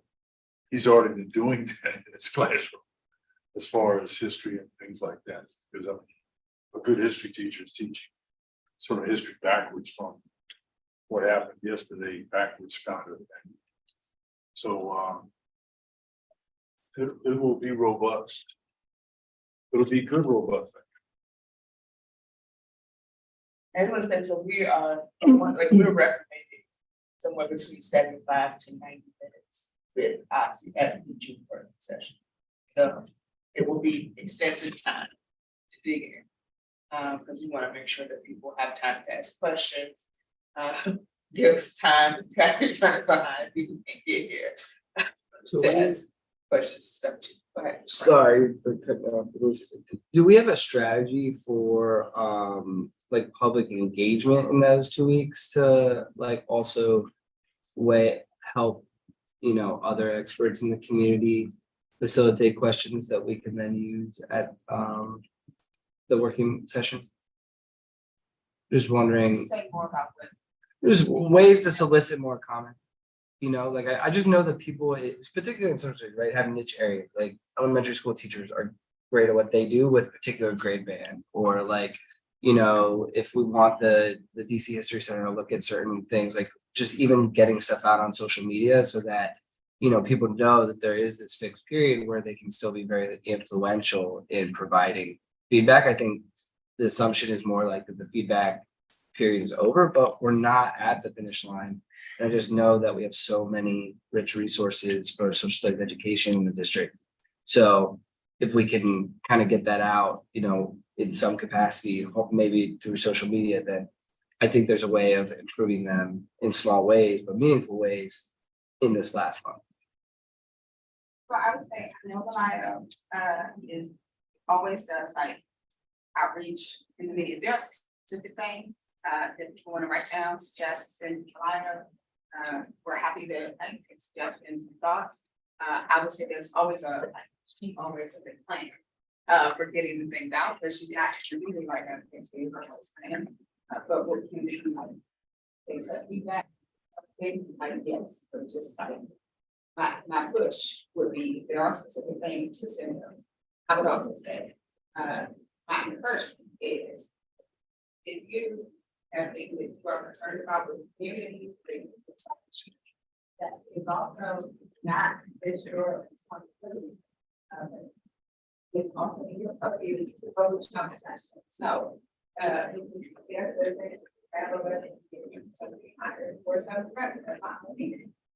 they talk about budget things, so like I'll do the same thing for the families.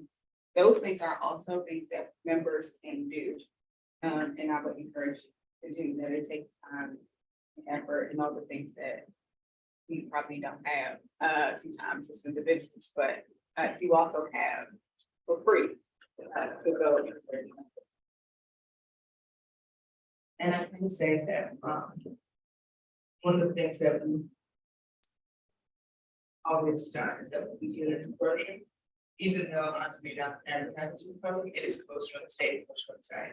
And I think that having a coordinated campaign, sharing that with our partners, it's something that we can definitely also do.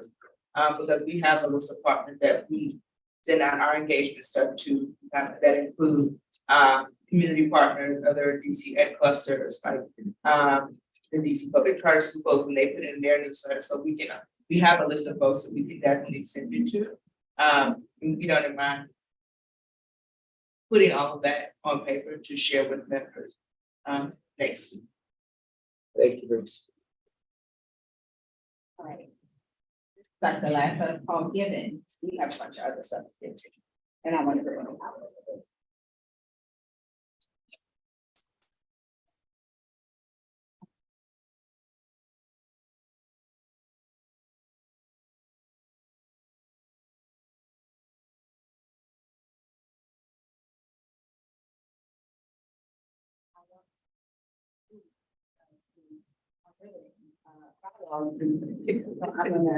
And I don't know if you got record riveting and bylaws in the same section.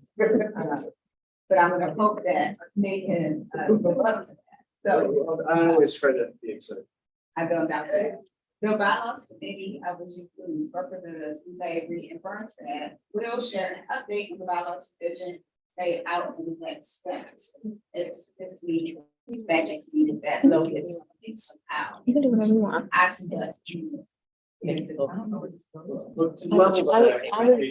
was wrapping myself up something else. I lost a whole portion of that email, so it's really can. Have to go on, yeah. I hear this point, it's like. But I don't know why I am, like, there should be a reason why it's like that. Well, it didn't make me feel any better. When I first joined the board and I reached out about setting up my email, they asked which agency I work for and they did not know the state board exists. They were like, yes. I was like, no, I don't. So if you need support, in reaching out, so you do that. Oh, so go under presentation, there's a lot of stuff there. Can you open both documents? So there is Word, I'm just gonna scroll through it myself, because I lost everything I put together at lunch, so. Can we present it this way? I was gonna print copies and everything, but we had all sorts of technical problems here.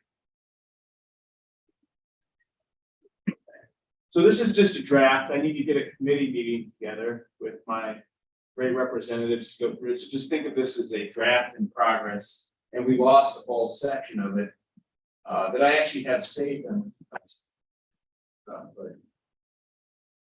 right. So how do I scroll?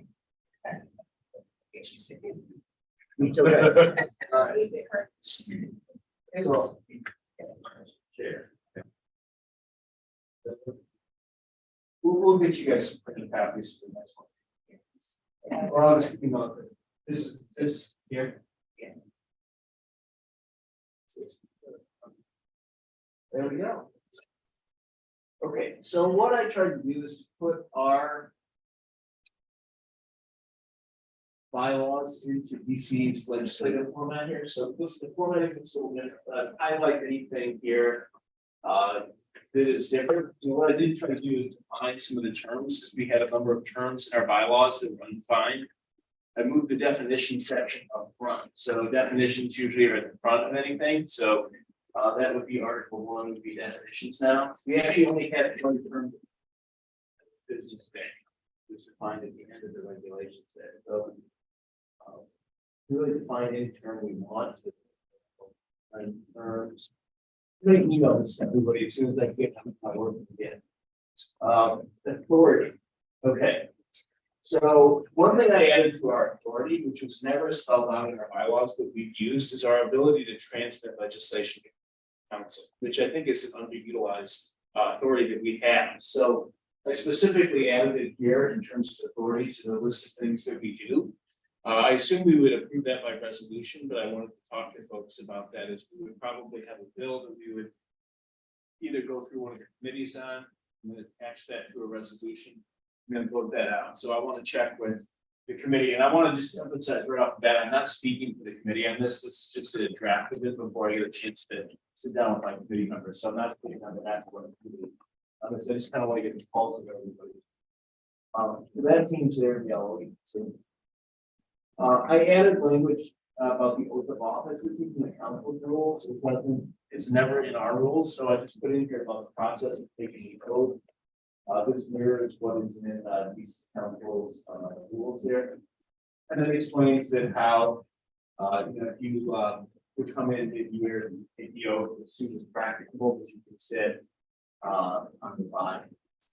There's that.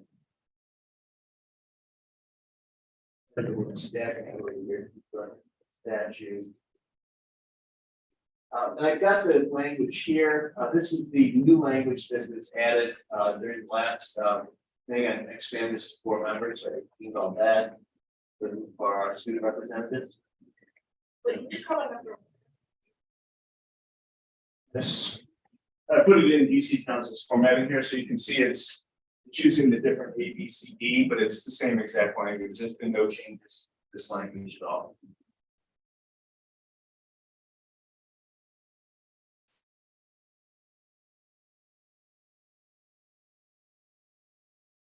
Okay, this is some language that I looked at what other board rules have. They'll usually have somebody, when you have a pseudo agency with a board, somebody is identified as the chief executive officer of the state board, with the council is the chairman, and it would be, in our case, the president. So this is just adding that to the list of official titles that roles the president has. Mirrors what is in the council rules for that provision. So that's in yellow.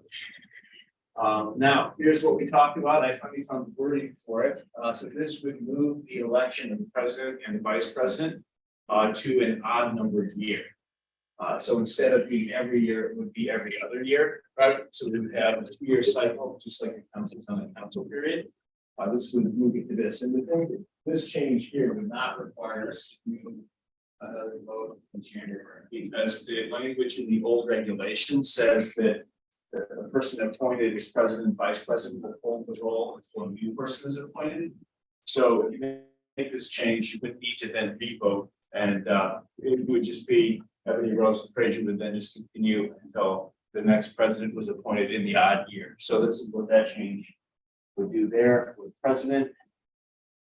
And then there for the vice president as well, so changing that to each odd numbered calendar year.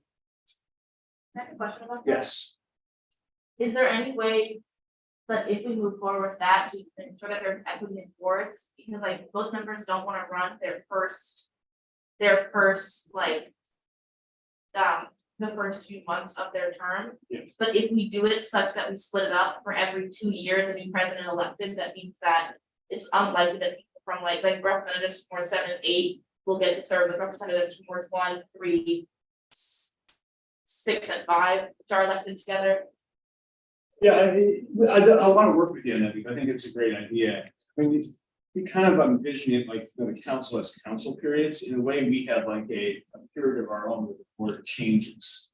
So I think absolutely there's a way we can try to do that. And I think we could think about the committee structure and just in maybe a way that we make that more fluid too. But I would be glad to sit down and brainstorm. Yeah. And what we did at our meeting. But if, because the next election. 5. Right? No. 25. Right. 25. So we wouldn't have one next year, we won't have the following. Yeah. Are we taking questions? These questions as we go through the document, or do you want? That's good. Whatever. It doesn't matter. That word is feasible, think about time. Well, I'll be fast. It's the middle section. The middle section, I need to come back. I'll give you a moment. But I have words be about time. I'll toss it. And then I can just take calls from people later. So I'll send this to everybody when my email is operational again. And then we can talk more. So rule 328 here, the officer vacancies. We do not actually have the description of how we would fill then the vacancy. So if there's a vacancy in the officer positions, we just tie it back to the descriptions up above for how they're originally filled. And there's a process that we already laid out for that. Office of the State Board. This was a request from someone to add, I think maybe Carlene, you suggested this, I think of making sure that all members have input and they get to view the performance review of the executive director reports filed. Is that ringing a bell? Robert, that was you. Okay. We added that language. It doesn't guarantee that you would be able to change it, but you would be able to provide input. This was interesting here. This involves something that will never happen here, but we were actually silent on if the executive director ever had to be removed for cause. Usually when it's silent, it's just a majority vote, but probably better to spell that out. So it didn't state, like the executive director, as you can see here, said, after notice and opportunity, heard the executive director may be removed for cause, but it doesn't say how they would be removed. So it doesn't, like, could the president get rid of them, by him or herself? Assuming it would be a vote of the board, it did have the 2/3 majority of the board to fire the executive director without cause, but you need 2/3 for that. So what I added was a majority vote to this for cause being identified. Okay, what was the one? Change. This was here about the performance review of the executive director, that members just have an opportunity to provide input. Got it. Thank you. These are all the same. If there's not yellow, it's the same. Here's the change we made, changing from 5 to 2 standing committees. We have the administrative committee and then the student advisory committee there. Going down, you can see the language struck from the other committees. And then I'm gonna make sure I got this right for you. But this is adding the student advisory committee there. And we'll have some other language. I made a note to work with you on this, but so this is where we make permanent the student advisory committee. I can send you the latest edition of the SAC bylaws changes that I sent a couple days ago. There is a term I actually want to check with Bernice on here while I get here. So student representatives considered members of the board? Because the terminology is both ways in our bylaws, and I wanted to be consistent with it. We need to define the term members. Does members include the student reps? Yeah. So like members of the state board. Right, when you're using the defined term of members. I suggest would be to differentiate elected. Okay. Yeah. All right. Because they are members of the board, but they are students members. And they don't run. So it's not like the public needs to vote on them. Like, But they are considered members of the board. yeah, Okay. but they don't have voting privileges outside of the community. So that's nice. Yeah, so I will put that in defined terms and then make sure that we're clear on that then, because I just wanted to use the correct term. And then just to clarify, because I know this was a point of confusion when I sent out my proposed revisions for the SAT portion of the bylaws a couple months ago. Members of the student advisory committee are not necessarily student representatives of the board. They're just members who consult and confer with the committee. So the student members of the state board, like co-chair the committee, but everyone who is an SAC member is not a representative. So that's a distinction that I think is easy to sort of FAC members, and we can still take new members, so those members. That Members, so they'd be members of the student advisory committee, but then we need to be clear about like the definition of the term board, and we use it by. Set it down. There's no process really for how we amend chair, the chairpersonships of a committee or a task force. Presuming it's by resolution, but it's just silent. So like, let's say you got two people who want to switch in the middle of the year. We didn't really have a process in place for that. You probably could do it by resolution, but spelling that out. This is just adding some language here. The president is an ex officio member of every board or ad hoc committee. There was some language in the council rule that I was thinking of porting over here, but I wasn't sure on quorum issues. So they're not, like, you would not be required for quorum, but if you appeared, you could be used to fill a form. Okay, so we'll use similar language on that. I'll probably put that over.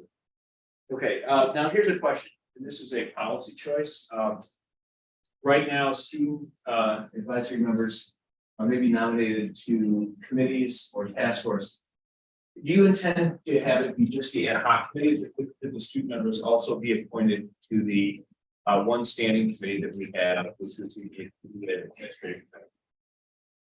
Or do you want just it? Okay, so I'll take ad hoc out of there. But now it's just, I'm just saying. Let me take ad hoc out right now, so. Okay, I don't know, like it would make sense for us even. okay. And I added just task force, because some, like, that wasn't spelled out in here, but also presumably the student members would serve on task force as well, which are more flexible. All right, okay, so here is appointments of other non-members can be made. So I just took this language by the committee chair out because presumably they'd be voted on by the board, and any board member can make the appointment. So it's kind of duplicative to say it can only be made by the committee chair. And then this also is duplicative to having here or by public application. You can do a public application process if you want to put members on a board, but the board still puts them on. So there's really no reason to say that you would have to do it by public application. It would just be something that we would have the opportunity to do. So I don't see the purpose of having it in there. Because the board will still be voting on. It's just extra. But we could leave it in. And then the last thing I added here was all non-member appointees. This would be something for everybody to think about when I send this out. Do we want anyone who's not a member of this board, who's appointed and not a student rep, to be able to vote on committees or task forces? I think it would be not on committees, but maybe on task force. But I wanted to kind of pull the room on this one to see. So like you can appoint, like let's say you get an expert out there in something to a committee. Do you want to give them a vote on the committee or the ex officio? So we will talk about some video appointments later. But we do appoint sometimes staff to committees, external committees as agency representative. I would want the staff member to be able to say, this is the position of the board and weigh in that, like, we can talk about what that looks like. And given this is a draft that would consider, like, once we go to the external committee, we can understand what that looks like. But and there are certain committees where it has to be a board member. Anyway, like Nancy has to be a board member. Can't say anybody's other board. Yeah, and I wasn't aware of that. To just there's also language in council's rules we can probably borrow on that because they're appointed to other boards like Metro Board and things like that. So we could port some of that language over. I'll apologize. This is still in red. I have a little bit better version of this, but it was lost. Well, not lost, but I think I ignored it. So this was to try to put in the order of business for meetings, but I think since this is not the most up to date, if I can email out this section and go to the next article, if that works for folks.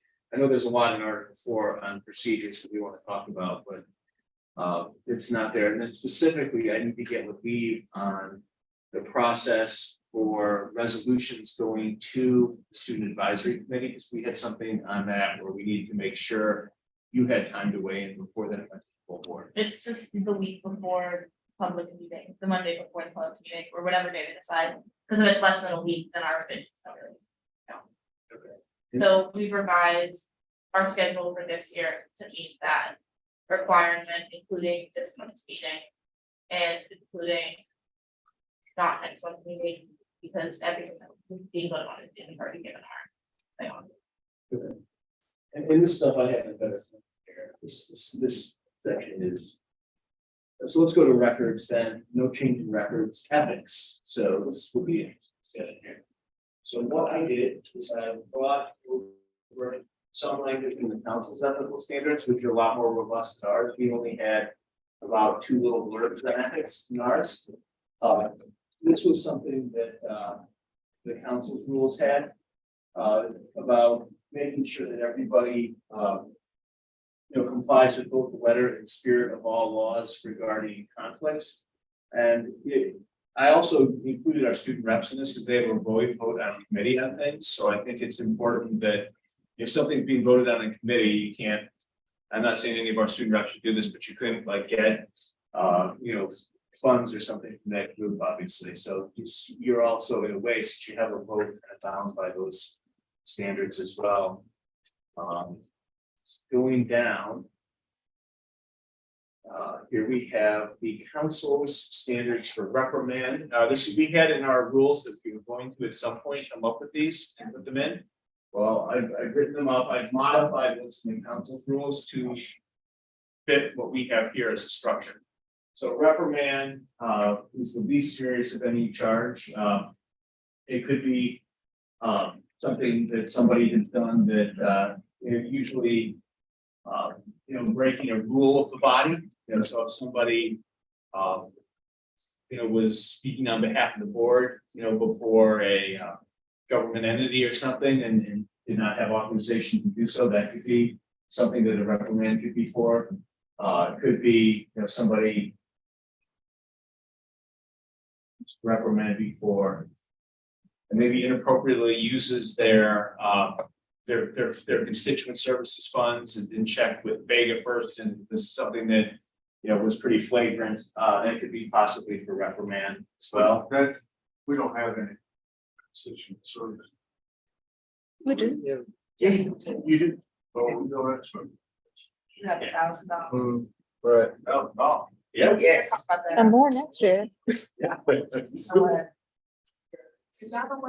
With great power, there's responsibility here, Fraser. You gotta follow the rules to get that. Is there any language in there around that extends also to like social media use? Oh, no, that's timing. People are always voting me about that. Yeah, I mean, it's covered under censure and expulsion. The council specifically has something in there about free speech not being considered.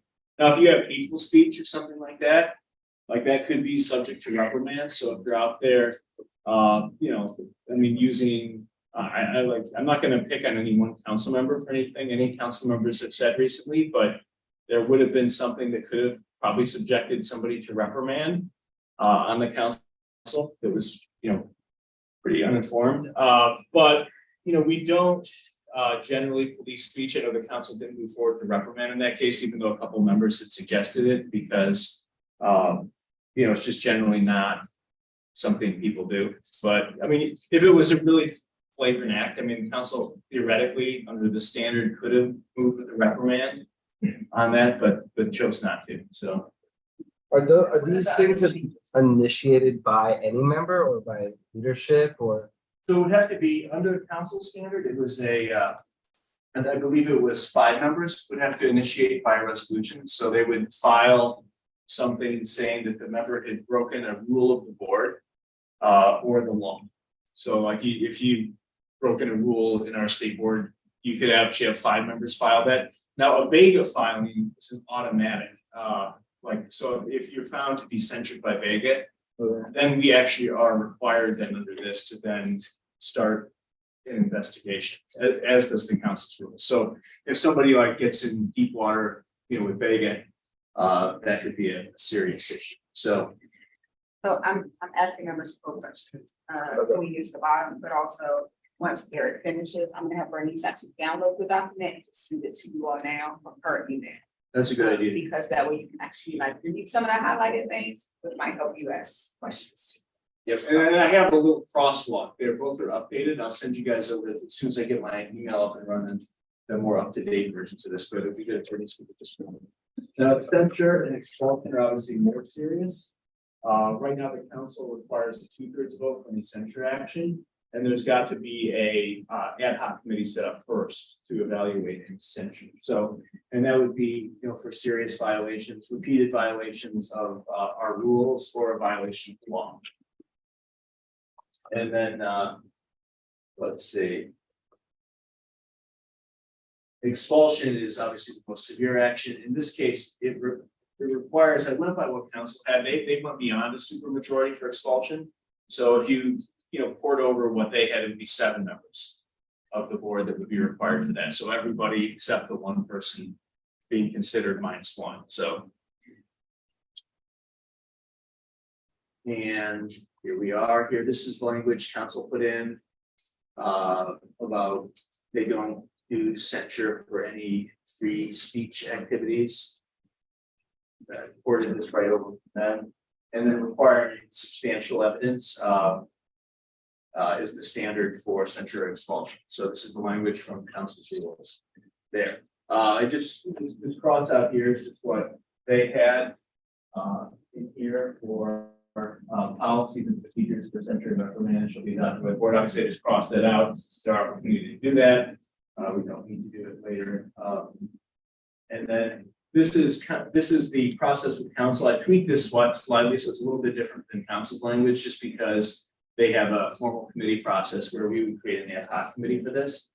But it would be triggered by either a violation of ethics here, where 5 members would file a written request here under C, or it would be done with Vega censuring a member. So if Vega, learns of some, corrupt activity that violates DC personnel regs or something like that, they could censure a member. Now, what is missing from this, which people may want to look into, I did not try to tackle here, is council did a sexual harassment policy. I would recommend keeping that out of the rules like council did, but they had it as a, well, I'm blanking on the term, need more sleep. What do we call those things that aren't rules? Yeah, there you go, standard operating procedure. So that would be more of like a standard operating procedure probably that we would create. That was also another trigger in council's rules, is that a violation of the sexual harassment policy would trigger an investigation like this, like a finding of that. But since we don't have that policy yet, I didn't include that here in the list.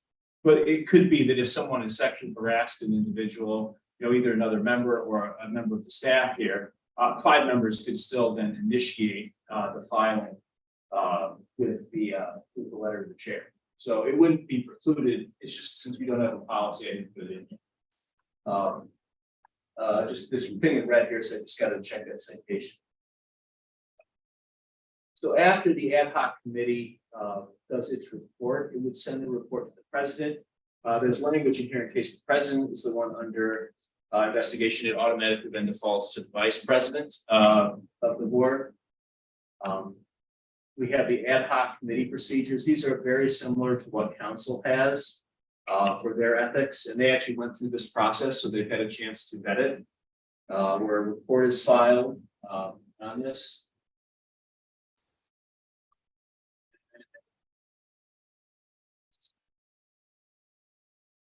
Charge. Here. I'll send this to everybody here. It probably is a lot of detail, and I haven't changed anything from what the council did, other than to just turn it into a board format here. So we have everything in here and then we've got to consider the report that's then issued by the ad hoc committee. there has to be a special meeting held where the person accused of whatever is subjecting them to censure or expulsion has an opportunity to speak. At that time, their right to be represented by counsel would be included there. And then just goes through that process. So that's everything from the Councils Act. Now, this is something I put in, which people may or may not like. You can choose to take it out. It was just something I added. It was just making sure that we follow. The Human Rights Act is pretty clear to me that, and we don't discriminate against each other either. So we just say that in all actions the board takes, the staff or members, you will follow the DC Human Rights Act. In that, so that's something that I put in 612. Down further. Okay, equity. I took a leap on this one. I assume we have already done this work of doing this adoption of an equity statement and framework. Okay, so this language you'll see here is just a change in the language, because this was written prior to us adopting that. So it said the state board shall adopt this, and we've already done so. So we updated that. And then we just said here that revisions to it, will follow the 2/3 vote. So it's just showing that we have now adopted that as a standard operating procedure for the board, that we can update it through 2/3 vote. And then just saying here that we must update the bylaws every 2 years. I don't know that you need that. So I took that out. There's a lot of work to do still on this middle section, because I had a lot more done on it, but I will send you the version that I have on my email. But I wanted to at least make sure you saw every section except that one. And then just get comments or questions on any of it. Okay, we don't have board meetings. Send this to everyone. Because I'm sure that. Can you send one? And I have on there an Excel spreadsheet that links the old numbers to the new numbers, so you can crosswalk those against each other. But apologies, I don't have the middle section, which is startable for yet. So I'll send that to everybody as soon as that's done. You get a question? It's a question. Maybe one. At the timing of this, I understand that the last time we changed the bylaws was in January, right? To change like the committee structures and things. Yeah. I know normally we say we don't open the bylaws more than one time in a year, but are we gonna change the rule for that? What's the time that the bylaws voted? Well, I'd like to try to get this done before you leave. That's the most important thing for me. So the- Yeah, so July would be my goal. I would also say, there's a resolution that currently, that this will be closed by June 30th. Oh, That the committee has a sunset date oh, And so okay. it'll likely be voted on. at the June meeting, well, at least the process. The answer is we will have, if this process is not finished, we will have to extend. I should think, yeah. But right now, based on what the board voted on, this sunsets June 30th. And we will have to vote at the June meeting. Unless there's a good reason not to. Oh, we can get it done by then. I will be there. I will be in my cat account, but I will be there. I'm just telling you what you wrote. I'm telling you. But the honest if we truth did where need are. to, if we did need to extend it, like for whatever reason it wasn't done, we can do that. Would that require opening the bylaws? No, we can, so. Require a resolution. We can change, we can pass a resolution that extends it. But your question to me was about when we are scheduled to vote. Right now, per the board's vote, this committee sunsets June 30th, which would require us to have a vote. We haven't. Okay, That is not on the table to change it, but I'm telling you all what the current state is. All right, other questions? Yes. Bernice, will you still be staff support on the bylaws and future SOP work? I know we have staff changes, but after Alex left, you were the staff support for. Yeah. bylaws. Okay, just wanted to double check. And Eric, there was a handout from the retreat that had, we did a great job of collecting member feedback related to like the topics that members wanted to address. It was a lovely chart. Have all of those topics been addressed in the bylaws update? Well, you won't see all those in section 4 yet, which is the administrative section, but you will see the comments. So what we did is Alex and I put the comments in, so any question that was asked by members at that retreat, we captured in the comments. So you'll still see in the version. You're Yeah, getting tonight. the comments, got it, but like, even before the retreat, there was like a list of about 10 or 11 things that needed to be addressed, and they weren't in the edition that was at the retreat. Yeah, I'll make sure we Something- check through them. So I'll get that list again, and maybe when the three of us get together, we'll just make sure we check them all. But yeah, Okay. I'll make sure the draft has all that at least addressed one way or another. Right, and we need a committee. Yes, we do, Stat. absolutely, stat. So I'm up for this week on it, so I guess we gotta get this done, so early next week, maybe. Mhm. Are there specific things that you are not seeing? I just would like the presentations like this, like I think we're to the point that it should be coming through committee before being released to the group at large, especially now with the possible crunch if we don't vote to extend. So Committee we, time. yeah, we should be really, I mean, our previous behavior and best practices that it went through committee, some of these drafts, and we give feedback as a committee, and then we present to the board Sounds at like a large. plan. I love it. So we'll get you guys set for next week if that works. I could even do one this weekend if that would be better. I'm not doing this weekend, but we can do next week. Okay. Any kind of 95? Okay. So Yeah, I'm a senior. So we are not in storm troubles. Yeah. any more questions on this exciting topic? I have several questions. But I'm gonna- You want some more questions? I have two. I'm gonna ask my question. One of those, I want to go. Okay. So my first question is, I was commenting question. I like the board feedback on the director evaluation, that makes sense. But I would just say that make it a 360 evaluation. I think that all the board is one aspect, how the director also treats and manages staff is critically important, and sometimes the board members may not be privy to all of those. So even if that's confidential, where the staff can provide something separate and apart, I think that is good. So just if you're gonna add that in, but I will also say, to me, a part that is missing from that part of the board, and I don't know if I'm figuring this out. Our bylaws currently say that the board appoints our chief student advocate and our ombudsman, but and on contract, but nowhere is their performance evaluated. So I would say that you either include similar pieces, because right now there is no process for evaluating those performances, just not documented anywhere. No one completes those documents for them, at least not that I can find. And so just to add those so that they are also evaluated, because they do not report to me. So they report to the board, so that process should also be included. Reese, who would you think would be the one to do it? Would it be the president? Would it be the administrative committee? I think it would probably either be the admin committee or the president, but also because the board, I think, votes. Or something, like they vote on the contract. I'm not quite sure the full process.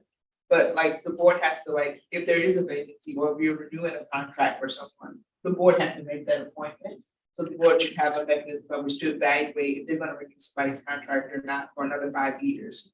But currently there's no mechanism in place to do that. So I would say that the rest with the president or the admin committee, but My recommendation is a similar or the same process.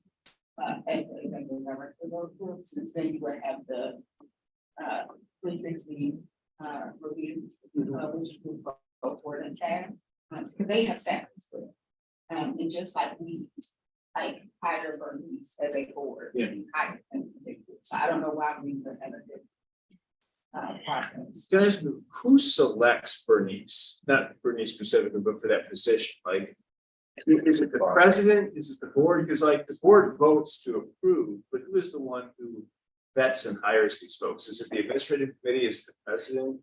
So it goes to there are several rounds of it. So like there is nothing that outlines like what the process has to be for hiring EP. Yeah. I think that is probably a standard operating procedure thing that should be developed.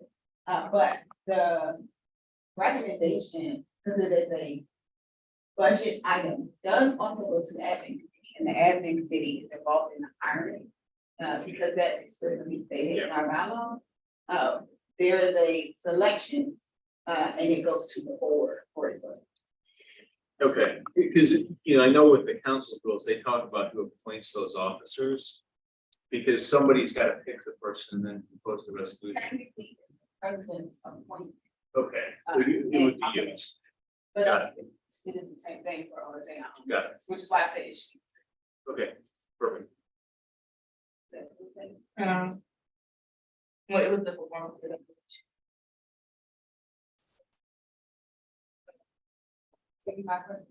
So, you said, and you were asked about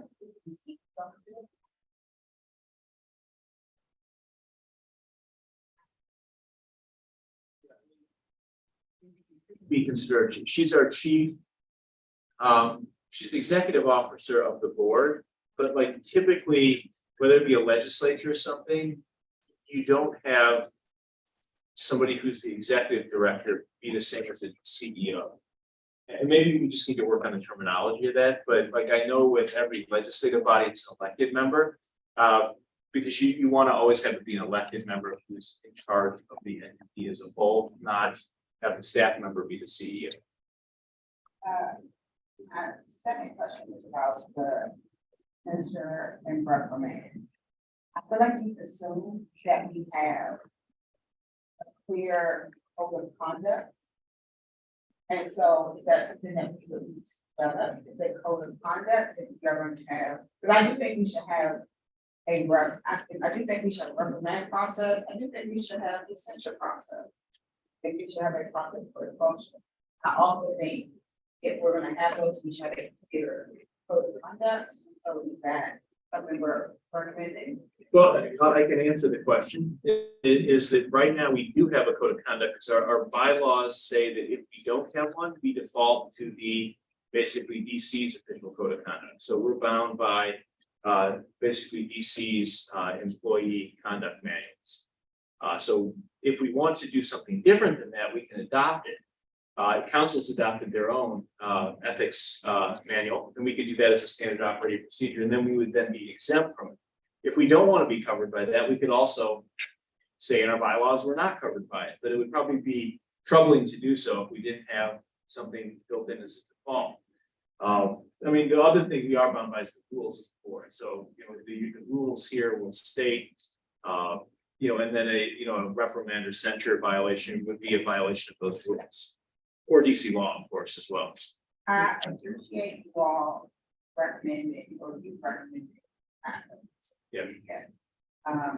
Having a sexual harassment as a standard operating procedure, I would like to speak for me as well.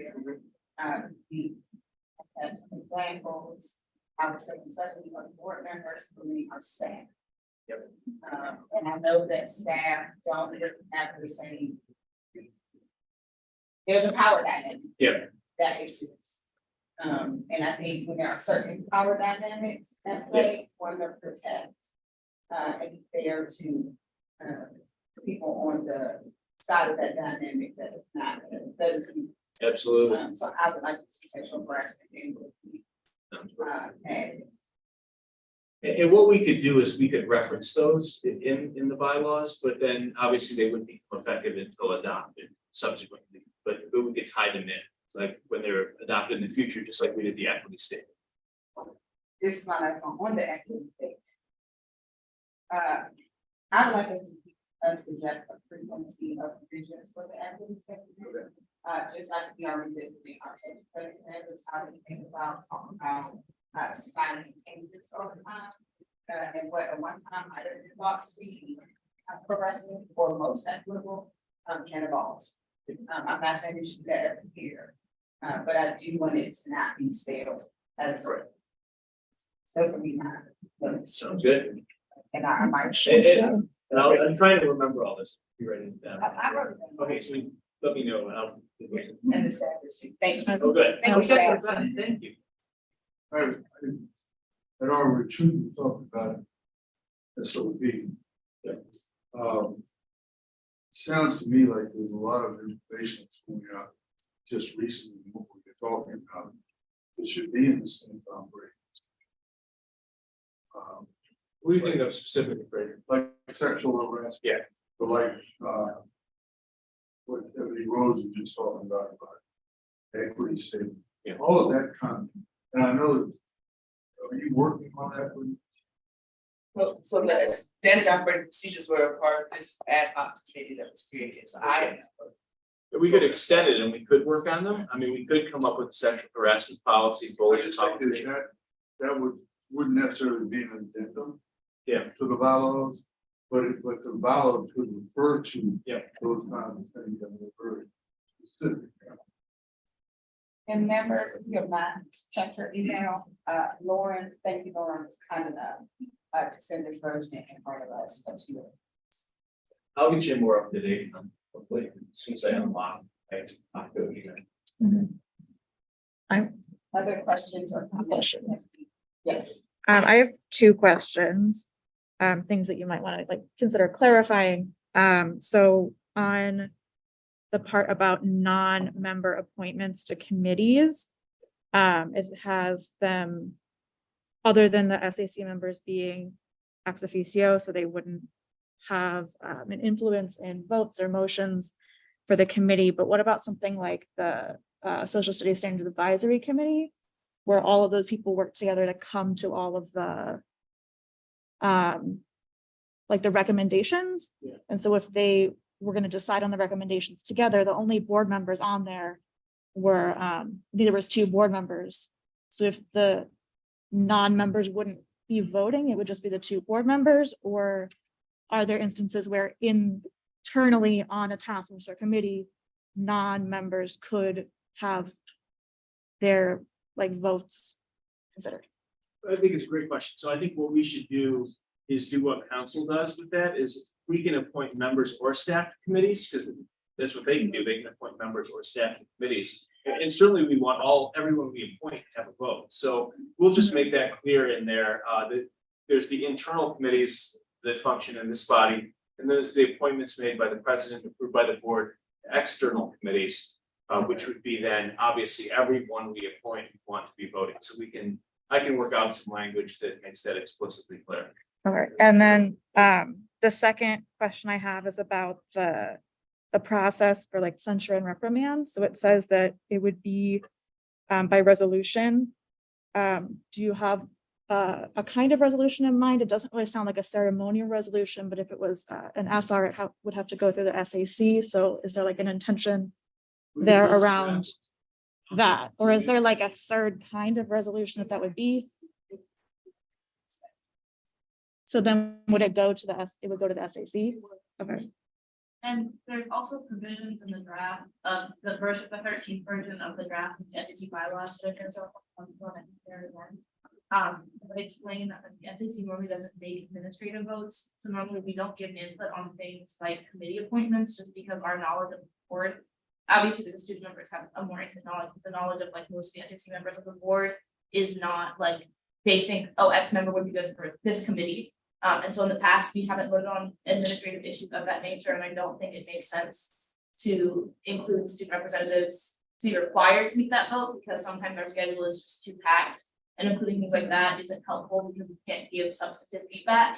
And it just takes away time from other things in our meetings. But again, those are revisions that I've shared and I'll share again. Okay. I have one more question about the DCBOE and Facebook. Is there any notification or advice that we, so like, let's assume we did it for them. I know if there are different, there are different things on how to do things, like there are different processes of this. One is that at large versus one of the board members. Could we need people to have to go to know how to handle that, like one is like if it's people they can do that. I think we need to, I agree 100% we should. So this was just a draft of it. I think we'll work it out in committee, but I think we should reach out to them and get their feedback on this. The other thing we may need to do is also reach out to DC Council on, because there's nothing in our code right now, our DC code, that frankly allows a member to be kicked out. of this board. So I don't know if you legally, even if we put it in our SOP or in our bylaws, we could expel a member right now, unless that is allowed in the DC code. So we may need to get a technical amendment to the code, fully effectuate. Any other? The other question, is to say that I was talking to Darren and others on IO2 to create more clear standard operating procedure for the SAC, because I don't think that all of these things need to be in the bylaws. In the process for special members, as it is the set of bylaws, isn't like the explicit step-by-step process. But I do have one question actually, in the bylaws when, where did it go? In the bylaws when like things say that they are established by the executive director, is that just like a title it is under and it can be established by any other members of staff? Because like the executive director doesn't actually run the selection, so it says student representatives shall be selected through an application process established by the executive director. But the executive director doesn't actually handle the student member selection process, so is that just like a title that's kind of a catch-all for what other members of the staff are doing? I have to, so like we were reading, about this, staff, people lie out there. So like the applications will come in, but in order to get all the information to forward, that means I have to go through in order to get to me. Even if it's a staff member establishing the process, and she's the executive director, where it's like we'll put down in DC code with the mayor shall do something, even though it's obviously the board of the agency doing it. You'll say the mayor. Okay, I'm just clarifying one thing for that one that's been turned in their obligation. Yeah, and we can look at it. We'll fast. I'm excited to get this done. I don't want an extension. All right, well. There are no others, thank you. Thanks. Members, again, you have this most recent version in your email, expect future version. Expect another one, sorry. And then we'll get a committee meeting.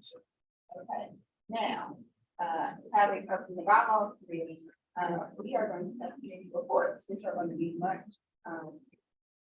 I would say more abridged than the bylaws. All right, so, that being said, in this month's committee reports, we have asked each committee to share their draft work plan and FY 2023 budget requests. Each committee chair or co-chair will have at most 10 minutes, which feels like a very long time period, to share. Some people will need it, not everyone will, followed by 5 minutes for questions. There will be no internal committee report this evening. And new committee appointments will be made at this month's meeting. So please take less time for that, will be my request. I do want forward, please read that.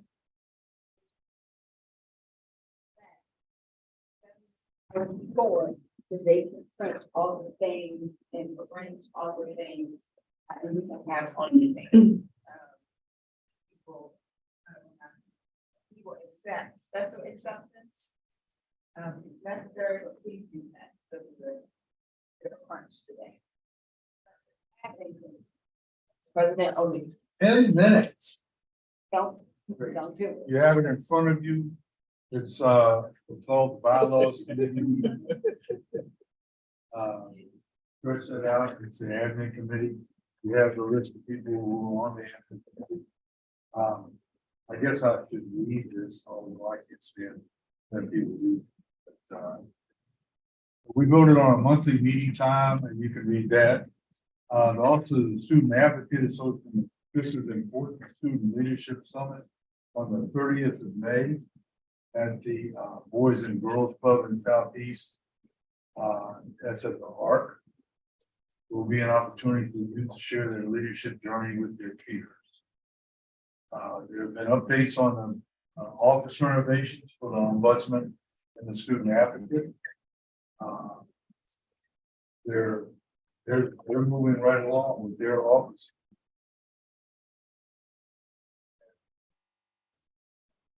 On the board, Fraser, I need you to speak louder so people online can hear you. So, yeah. I need you to speak louder so people online can hear you because the sound is really low today. Speak louder. Thank you. I'm just really told.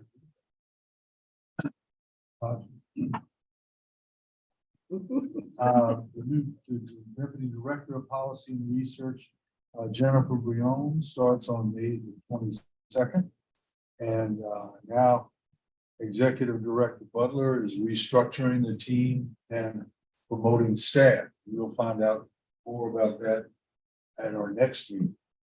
The second quarter financial reporting with OCFO shows that the agency's burn rate is in line with its projects. If you have any idea what the burn rate is, then you're a better man than I am. So, that means that we're in line to spend all of our money. No deficit is anticipated. And the budget, we got 3 out of the 4 positions. We're really glad we got 3 out of 4. We would have liked to add 1 more, but that's fabulous. So that's it. You can read anything else that you want to read. Any questions? Representative O'Leary, is there a budget request? I suspect there was, given I was in that meeting. That's a good question. Yes, there was a budget. Yes, we made a budget. In the items, that the insurance committee, like the state board to price out mailers. Again, those were sent out in a previous last year, around the board, to advertise the agency to families. So that was something that they did at the beginning of the last 2 years. But that is also on the 1 pager. Buying budget request. So everyone's budget requests are on 1 page, but I think it's helpful. Are there any questions? Or we're going to go to the other. Are there any questions for the admin? No. All right. Perfect. Wait, I'm going to student advisory committee. What's in the first? Okay, so there is no write-up because there is no write-up. We don't have a work plan, but every year the FCC publishes an annual report, which includes recommendations from the previous year. I don't have that for y'all because it doesn't get voted on by the committee until May or June. So you're not going to have that yet, but when you do get it, the board votes on the annual report. It's not actually something that like the board votes on as an issue of like, are we going to commit to doing this thing next year? It's just the recognition that the SAC has published and completed our report. So we ask that you look over it. We'll take some feedback on it, but this is pretty much like what members of the committee are moving forward. So it's not a space for individual members to give their recommendations for anything regarding education in the district. Last month, we talked mostly about extending the OSCE plus wait time. The request that Ms. Corbett and Tyler Corbett made at a public meeting 2 meetings ago, and we're thinking about ways the student advisory committee can engage with that. We're hoping on either having someone from OSCE DOT come and talk with us in June, or writing a letter or something of that nature. What I, as a student member, am working on right now, that is not being worked on by the student advisory committee, but affects the student advisory committee, is our standard operating procedures. Because the role of a student representative can be kind of confusing. Since the 1-year term, you don't get time to really develop like your understanding of the way the committee operates, and because often it's 4 new students every year, or 3 new students and 1 returning student member, whatever that may be. So creating clear processes for how like the student advisory committee operates is really important. So to make sure that work of the committee doesn't fall on just 1 member that's a returning member, but like all 4 members equitably. And that's just like creating things like standard templates. So once those are created and done, it's not part of the bylaws, so it'll be a separate thing, a little more casual, or a little more, a separate document will also go along with kind of what the responsibilities and roles of student members look like on the day-to-day. That will be for student members' use, but that will also be sent to all the board members so that you can kind of just understand how you might best utilize the student advisory committee. And I'm saying this because I don't know if I've actually made it clear, since the new board has been sworn in, but the student advisory committee reviews resolutions before they're passed in front of the board. Normally, if they're presented at a working session, they're reviewed at the SAC meeting in between the working session and the public session, and they're expected to provide comment. In the past, we've had student members present resolutions on behalf of other members, so they need to get voted on. In the future, that will not be the case. So if you know at any point in the rest of your term, you're going to be presenting, like trying to get a resolution passed, you need to make sure that you or someone, another member of the board's representative is going to come and present that meeting. Or present at that meeting, to make sure that the feedback is just garnered in a more effective manner and that the voting is just easier for students because the articulation of the resolutions tend to be better when they come from a person who knows them more intimately as opposed to a student member. And that I ask that when you reach out, because this year we only have 2 more meetings left, we end in June of every year. So I ask that when you, and obviously I'm not coming back, I ask that when you approach the student members next year, you make sure to give them like at least a week's notice, because it has been the case a lot in the past when students, when members reach out like the Friday before a Monday meeting, and it makes it really, really hard to schedule because we know we have to get a resolution. And it can be a little difficult for student members to say no to adult members of the board when they ask to come and present to make sure the resolution gets passed. That following public meeting. I'm giving this context now so that when you see standard operating procedures come, you have more context for them, and that when you engage with the student advisory committee in the future, you have more context for that. Okay, that's my report. That isn't just about last month or in general. That's very helpful. A question. Yes, if you have a question, actually. If you have questions, about. Oh, and I don't know if this is a budget. I don't know how to make formal budget requests. I know that there's parts of the budget dedicated to student members as like a stipend. I don't know if that's something we need to do at the next school. No, that's not a work. That is in the budget. It's like we wouldn't have to request. So no worries about that. One thing I think, so no question, sorry. So 2 comments. Comment 1. I know in the past you all have had projects, so things you're thinking about. Given we are about to undergo the application process, maybe we invite well to submit budget requests in the fall for any projects that the student advisory like to undertake. Like, you know, that you want that thing. So maybe we need to consider a different timetable for student advisory. Second comment, in theory, the resolution questioning should be done in the stack anyway. I don't want student members put in a position where they have to say yes or no. Period. So that, like, thank you for working on standard operating procedures and articulating the impact on you all as students and on the advisory committee. But we will also together as adult members are clear about their existence. And then one thing I would note is part of the ask the standing operating procedure will be, it was a little tricky this year because John Paul was like leading the SAC when I first joined, and then John Paul left, but Alex was kind of helping with a lot of that stuff. And then there's been a lot of transition for the board, obviously, and changes with staff, which makes sense. But I know that it was particularly difficult for like, I was lucky because I knew people who had been members of the board, and I was pretty close to people who were serving my first term, so it was easy for me to feel comfortable asking questions.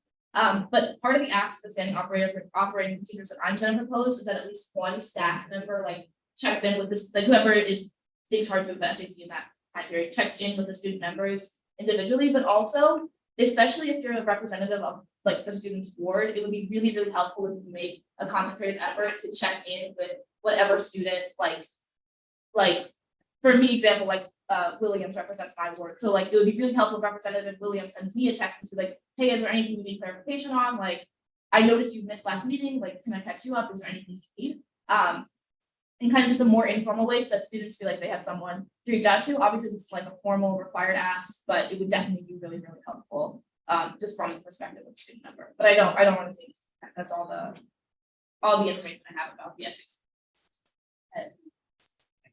So I think it's a perfectly appropriate act to say that people follow up with student members. Like, that's not an extra thing on top. So I think that is perfectly reasonable to add. We felt that. And I also want to say, similar to how elected members got onboarded this year, we have already started, we've designated a central staff person from this point forward committee, SAC, that put Malaya on board. Yes, Emily. But we've also already started planning for the orientation on board student members, because we felt like they should get what elected members also got. So that they can work. Really confusing. Yeah, it's like, I wasn't, you all got part on, but like, we get the sense like, no, had an orientation for us, and I was like, well, that's trouble. And I mean, to be fair, like, it was also weird because I think that the members because I started halfway through when Alex O'Sullivan left. So like, I think that they and like John Paul like talked to them and like had meetings with them before they started. And then I came in January, so I didn't really get that. I was like, okay, maybe it'll happen next year. But then since John Paul like left, I think some of the like institutional understanding of how that typically happens is lost. So it makes sense. I think just like codifying that so I'll help with the standard operating procedure, of course. And then also I think it was really like, and I'm also going to separately just make like a more informal document of just like, hey, you're a student representative now, here's what that looks like, here's, you ask for certain things, kind of the things that you don't really put in like standard operating procedures, but that could be helpful for other members. But you also don't have to do them from a better staff dedicated to do that. Yeah, Like, but there are some things, overwhelmed and like, if I don't do it, it won't be done. there are some things that I think you won't like there are some things that I think staff can be really helpful with, and there are some things that's like on the low, you're only gonna know it if you're a student member. Like, there are some things that you can pass. So the standard operating procedures, I can help not with the specific verbiage or writing of them, but just like things that might have gotten lost in the transition between John Paul and then having Alex as interim executive director and then having you, because you know that work was kind of up in the air for a little bit. So I can have the like content of it, but not the actual.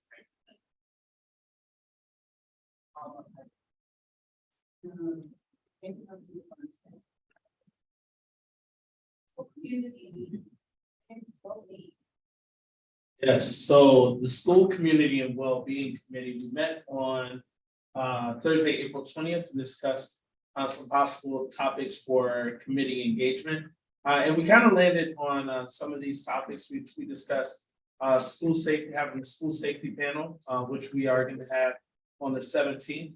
We talked about what does school safety look like post 2025 in place of like SROs, or to continue that conversation. We discussed the coordination of school safety services and stakeholders, as well as just taking an inventory of what we have within our communities, and then like how are those things being communicated. We also talked about mental health supports and taking an inventory of those as well as continuing our work around sexual assault. Our goal right now is to file enough information reports, as well as having the panels to help lead us towards a state of school safety and mental health report, with the goal that it would inform our past and actions to advocacy as we move forward towards 2024. So our next action is our school safety panel, which we have on the 17th. And we will be meeting usually either on the 2nd or the 4th Wednesday of each month.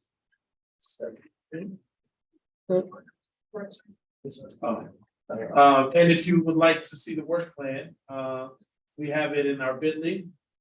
And some people may have it printed out, but it's fairly self-explanatory. We talk about the beginning of our committee planning, where we are drafting our work plan, finalizing the plan. So we're pretty much, we're there. And then you go down to the Healthy School Facility Network. Under that, once again, it's pretty self-explanatory if you look through each one of the lines. Then we go down to the state of school safety and mental health reports, and that's kind of like what we're talking about right now. So the first thing we were talking about was convening a panel on school safety. We're going to debrief that in May or June.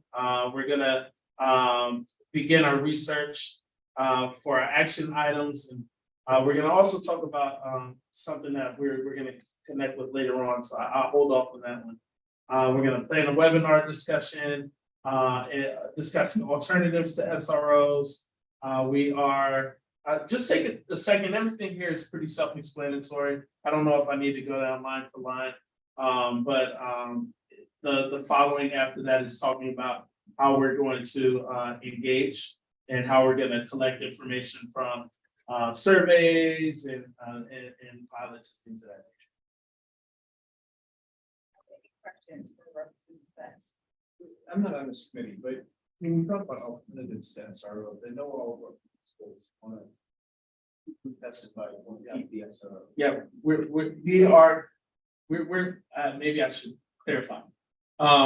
We're looking at continuing the conversation, but we're looking at like, well, what happens if we continue, but also what are the alternatives if we don't? I just want to say, I think it'd be a really helpful conversation. I had some kids that were really passionate about this thing, it followed me around, and they're great kids, and they got really strong feelings about it. Yeah, I mean, they're good kids. I mean, they got ideas about it. I think hear from the youth support, I think hear from the principals, and then also the SROs themselves. Like I talked to some of the SROs, and these are people who really love kids. I mean, so I mean, to the extent we can get all three of those parties in the room together and just have a dialogue with each other, I think would be really helpful. So I just want to commend you for doing that. I think it's a great idea. Thank you. I mean, and we are working towards that. I think we have a pretty solid lineup coming up on the 17th between our panelists and those who are just going to be coming in to provide testimonials. I know that it's a very polarizing conversation. You have people who feel very strongly on both sides. And so I think it's our goal to just make sure that we have people coming in from both sides to share their perspectives so we can gain a better understanding of what's going on, but also understanding what the gaps are. And so when we talk about post 2025, if SROs are phased out, then we need to figure out what is the plan to fill those gaps. And even if they are still there, there's still gaps as far as communication. And so we want to make sure that we are identifying what those communication gaps are. Not a question, but an opportunity related to the work. Something as a Ward 8 member, but I'm open if people are interested in the board to come sit in. And I think it could be a start to the work. It's not in the work plan, it doesn't have to be, but I am coordinating like a focus group for Anacostia on 5/17 in the high school at noon. And then another one at Blue at 5/19 at 10 a.m. Particularly to listen around student safety concerns and then programs like preparing for a report card. I just offer that as like, if people are interested in coming to listen to students. And it's not like we're talking to them, it's really gonna be like listening. Yeah, Anacostia will probably have 15 students, Blue committed to having 4 to 5 students from each grade. So if members are interested in popping in, I'll also email. Or if you can't make it, because I know these are during work days, if you want to send questions, and I'll also put this in email form of anything that you want to ask. Yeah, no, I think that's awesome. Could you send that information to me? I love that, even though I know it's like It's just kind of, yeah, it was a good idea. I would love to. Oh, okay. Okay, cool. I would love it. Thank you. Yes. The questions of SRO. The position that former school board representative, Councilman Parker has hold position. This legislation, you had talking to him about that. He actually, we have someone from his team who will actually be coming in to.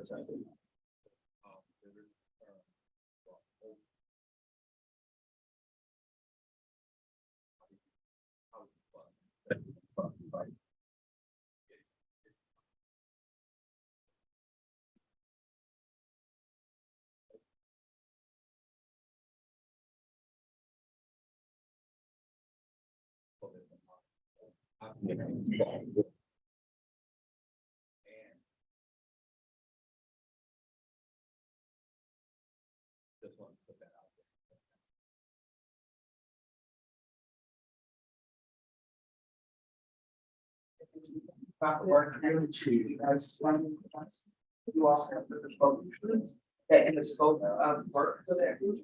Then change, like since the city group that you wanted to have Conference controls, so that it's very, so if you want to, that's our own students prepare. That you lay all of those out very clearly in the scope of work, so that all of those voices are being represented in the conversation. Thank you. So quick comment and a housekeeping item. Housekeeping item first, the owl is actually very specific. So if you are whispering to one of your colleagues, it will pick you up and you will be on camera. If you're whispering, I know that because you kind of can't see the thing, so I'm just letting you know. Couldn't you- I'm not saying you should pass no, but maybe that's no. That's okay. Yeah, so that, my comment about the work. So I really appreciate the framing of like, what are the gaps? No matter like what, or see, like, if we have a sort of town, we have gaps. If we draw all the way down, we have gaps. So I appreciate that. And I'm looking forward to the memo on the 17th. And thank you all for your work, in putting together. If you all have budget asks that you would like to highlight. The committee. I'm sure we do, but not at this moment. No. Executive Director Butler, what do we have? We have school mental health and well-being focus group. Yes, there we go. As a description, these focus groups will service providing feedbacks to the school leaders on their experience regarding safety and well-being of their abilities. Questions from these focus groups will be aligned with safety and mental health service. Estimated funding request 8 to 10,000. Yep. It's a- Yeah, that's what it was.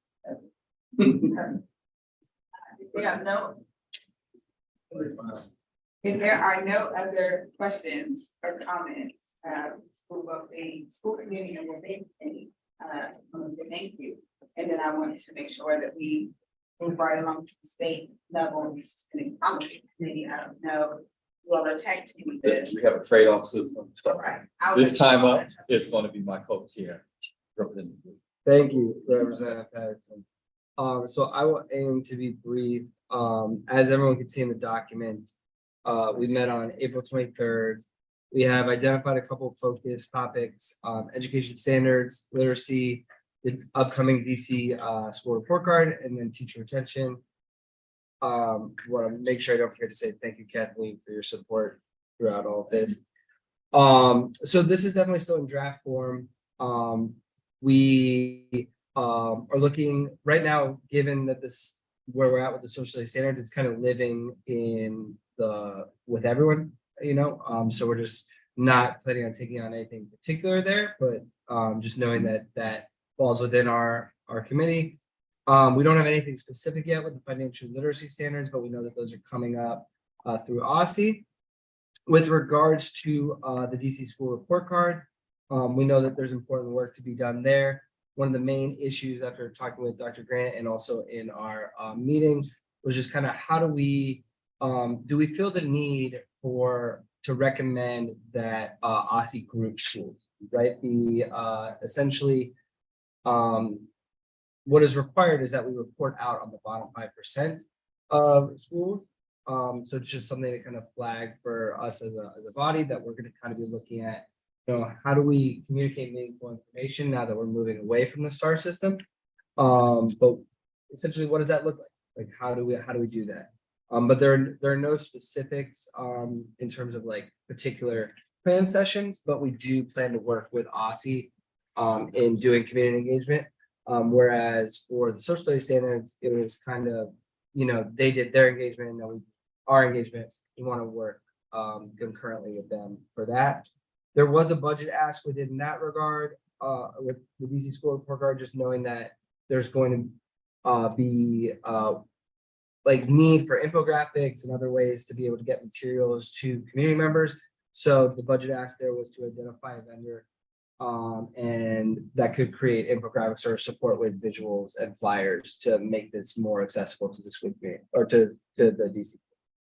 And just want to add, for those who were with us beforehand, not newly elected, we did a lot of the work on the report card and what people wanted to see. So there's a lot of information already there. And it'd be important just to kind of skim through that and see what people think, because I don't know if everybody truly understood that first part. We were doing some metric work, so to speak.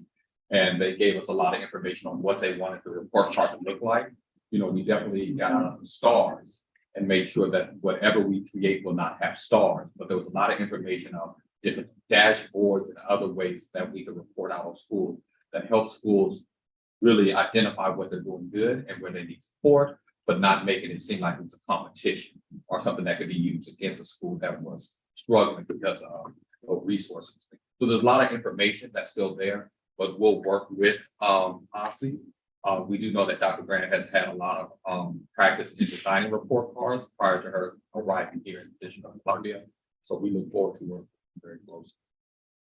Thank you, Representative Patterson. So moving on to literacy, Representative Chang had mentioned that it would be useful for our committee to play a role in just publicizing and reinforcing the task force recommendations, and making sure that we're doing some advocacy with regards to that.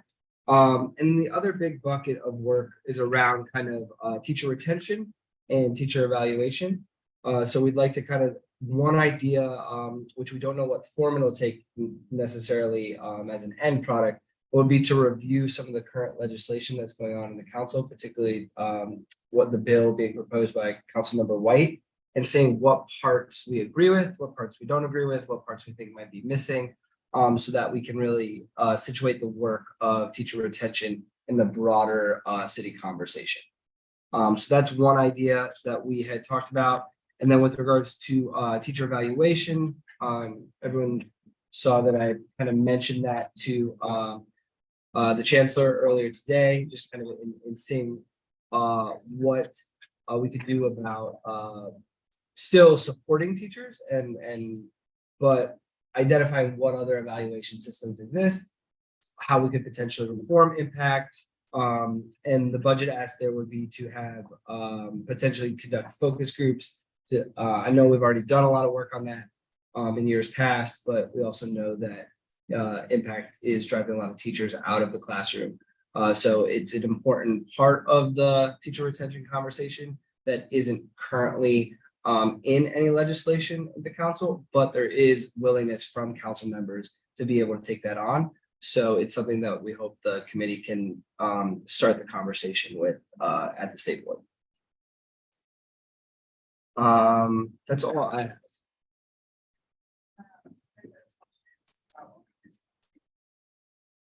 Things, when we talked to the chairman last week, we talked about the transparency bill that we had set as a resolution, and it had sort of languished without the council ruling on it.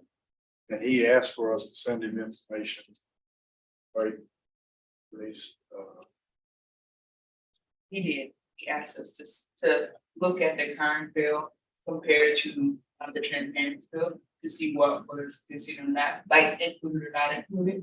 And so one of the things that we agreed to separately from that, when the leadership met at our leadership meeting, was to do and to overlay three things: to overlay the teacher retention bill, the transparency resolution that the board did, and I think the third thing. There were three pieces. The data warehouse amendment act. And all the things that we wanted to cover in the transparency resolution is included, or is it included in the report and not included in the legislation from White, but to do a pause walk of all three so that we have a better sense.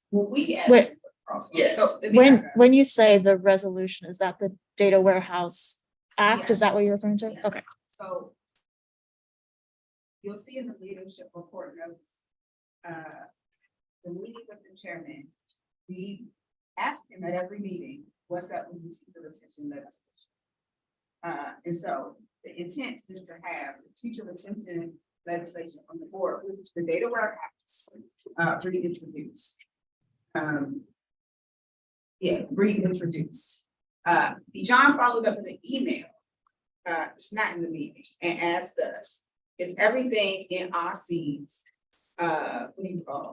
is everything in OSSI's report in like essentially satisfactory by the legislation. We then asked, Fraser and I asked Bernice to look across our report that our bill. Look at the current OSSI report that they produced, because they didn't use to produce a report, this is the second year they produced a report, to answer John's question of does their OSSI report actually hold up to the standard of what the bill required? That was the question. Yes, which is a whole compilation of things, but I want to be very clear and like where the professor. Thank you. Was there a timeline on that? No. Okay, because I have heard some speculation that the council could take this up in like October, November. Awesome. Yeah. But not, it's, I think he asked us I don't think of. out of not having knowledge of it. I think, Forgetting. I think there's some follow-up we have to do before we have a firmer timeline. But given that OSSI, we as, and I say we as the board, not me, because we contracted out and produced like the teacher retention reports. Last year was the first time we did not contract out and produce the teacher retention report because OSSI produced a report that when we looked at it, we said, actually, most of the stuff is in here. I could not remember, it's everything that's in this like been in my brain forever. I couldn't remember what the things, where they're like, let's say, I'm making this up, let's say that report was 80% good, what the 20% that we would like to have in like a perfect report and perfect legislation would be. So we did not want to respond and say, yes, this is perfect. We wanted to be able to try to say it's good. But this is going down a whole record. And the 20%, if you want to give 10% to impact. When we did our teacher retention report, impact was the reason. Right. Why teachers left, right, period. That was the biggest thing. Right. And that didn't come out in the OSSI report at all. So I guess to move, and I appreciate that, but to move away from the weeds a little bit, is this something that you would like for the committee to support or to take on? Don't know yet. We just got a question back. Okay. But once we can answer some of the questions and get some directions, we will come back to. Okay. Yeah.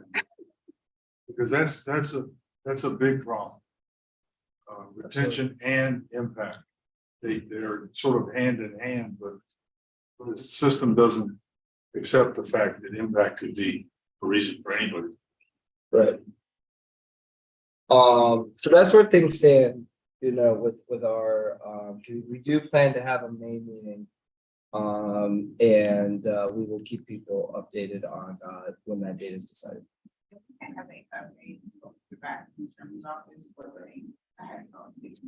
That'd be helpful. Thank you. All right, other questions? You told us you're going to ask. So I do have one question for clarification. So I know when we voted last year on the bunch of stuff with STAR, there was like a sample dashboard. Is that, I know you mentioned it, I just want to make sure I'm understanding, is that what you're going to be? Obviously, there's going to be a lot of collaboration, but in your work with OSSI, is that what you're going to be basing kind of what you advocate looking like off of, or is it going to potentially be a new approach and we'll be able to see that? It won't be a totally new approach. We're gonna take, I think, because members before have taken through Emily, they, we did a lot of work on what that potentially looked like, and the engagements that we did included that on what we look like. So we're not gonna start from scratch. We're gonna take some of that information and we're gonna input it, kind of upload it to what we do going forward. And I think OSSI is aware of that because they invested in that as well. It's talking about that we'll start from what we have before. I hope the members are able to kind of look at it. The members are able to look at what we've done before. Yes.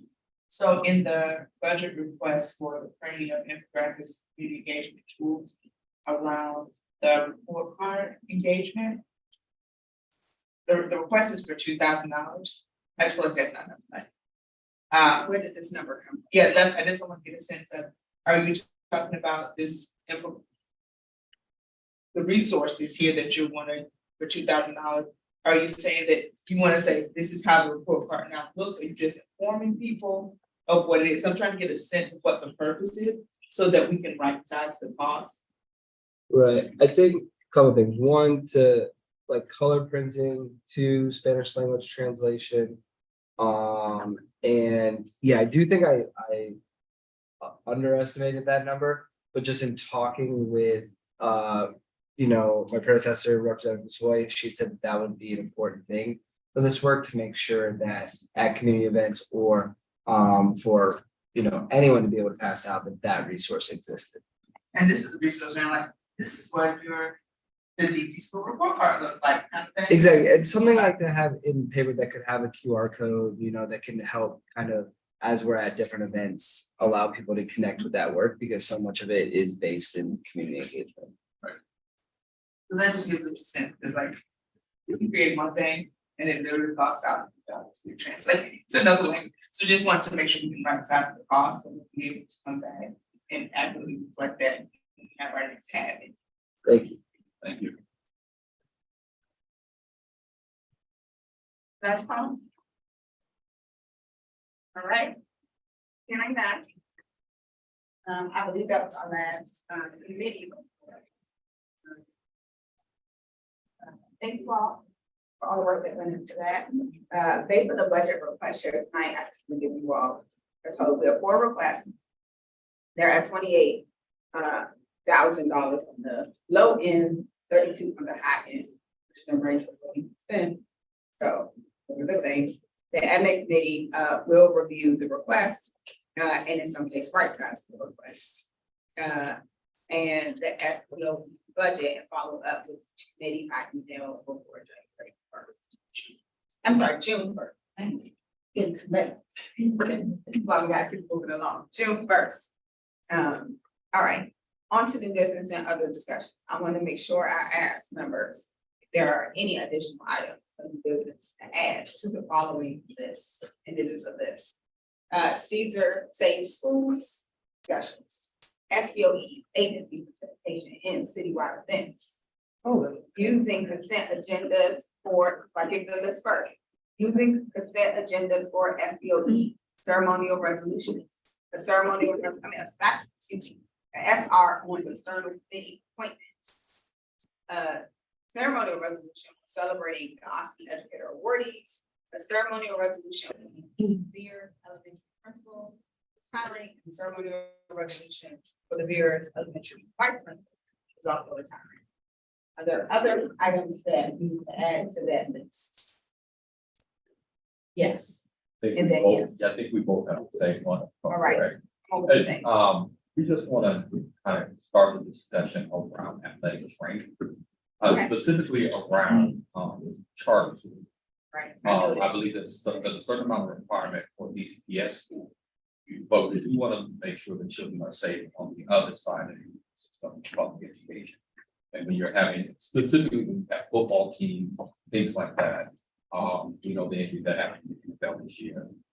We think it's a requirement.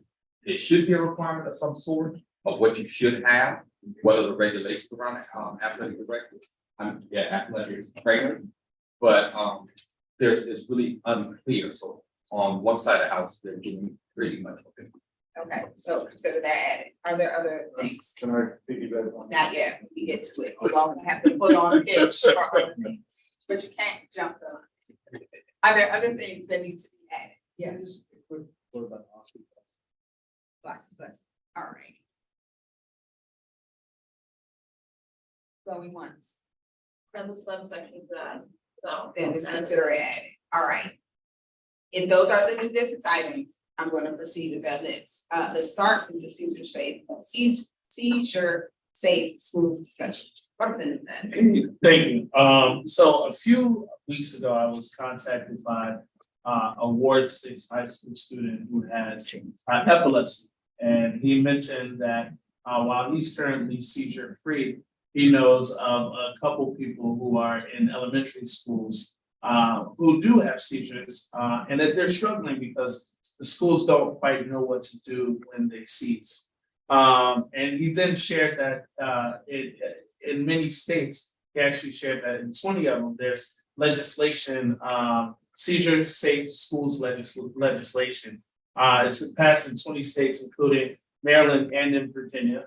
And it has 5 components. Those 5 components are to require school personnel to complete a seizure recognition and first aid response training, mandate seizure action plan for students who have seizures or epilepsy, ensuring that those students who do have medication can receive that they're also educating epilepsy and that there's also a Good Samaritan clause that offers protection for those who are helping students as they are seizing.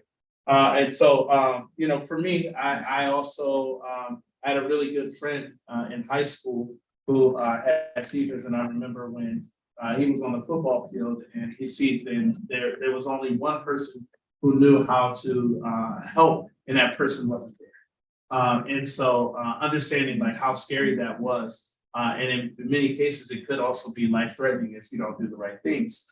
So, you know, I think for us, it's a relatively low lift to try to ensure that DC schools are seizure-safe schools. I think for us, it required it's like, hey, maybe we can do a resolution, but then also going back and talking about something you said earlier, seeing how we can work with City Council once we finish this draft of our resolution to push that forward so that they can actually enact it. Great.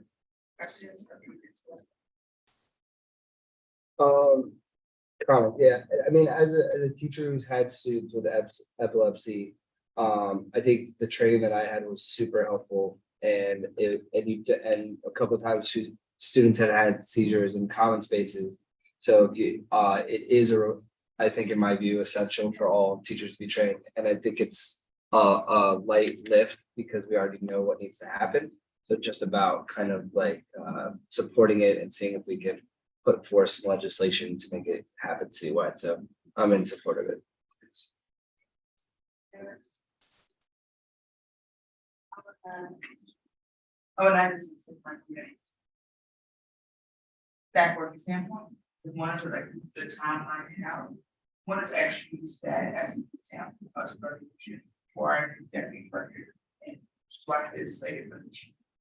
So that she could have something substantive that has enough content in it to work with, so we have already put that on our copy. So if it's good for ways, I wanna, if there are no other comments, representative that for listening, and I was actually getting testing. And did not, even know, that was had some protocols or lack thereof. So I very much appreciate that. SBO agency participation in citywide event, I believe this is going to come to you. Yeah, I love a good parade. And, you know, we've got 4 opportunities throughout the year, I think, to really kind of build the name of this body here. I mean, we've got MLK, Emancipation Day, Pride, and then 4th of July. And the next one coming up is Pride Parade. And there's a fee they'll charge us for, but I just think it'd be really fun to show support for our students to get out there. And it's a good time. If anybody hasn't marched in Pride, I mean, it's a big party. It's a fun time, and I'm all in for going. I think it's June 10th. Yeah. So, well, I think we want to have a contingent, because the worst thing is if you show up, you only got like 2 or 3 people there. So, like, you know, if we all want to go, bring friends, family, and it's just a fun time. And maybe some of our students will want to join us too for it. It's a real good time. I mean, so if anybody's interested in it, I fully support all of these parades because I think they're a good way for us to get our name out there as an institution. And you know, and you and I may have to get into a conflict on 4th of July because we've got competing parades that day. But other than that, I mean, these are just good events. So I think we should think about doing Pride, but we got to go fast. We're going to do it because I think it sells out. It's, if you wanted to get started now, I was in the Pride for it once, you have to like do it. Right in. Like by the end. So I'm not gonna put By it- the end. I'm not putting them in the spot, but if you want to go, talk to Bernice and then she'll assess whether or not. The headline I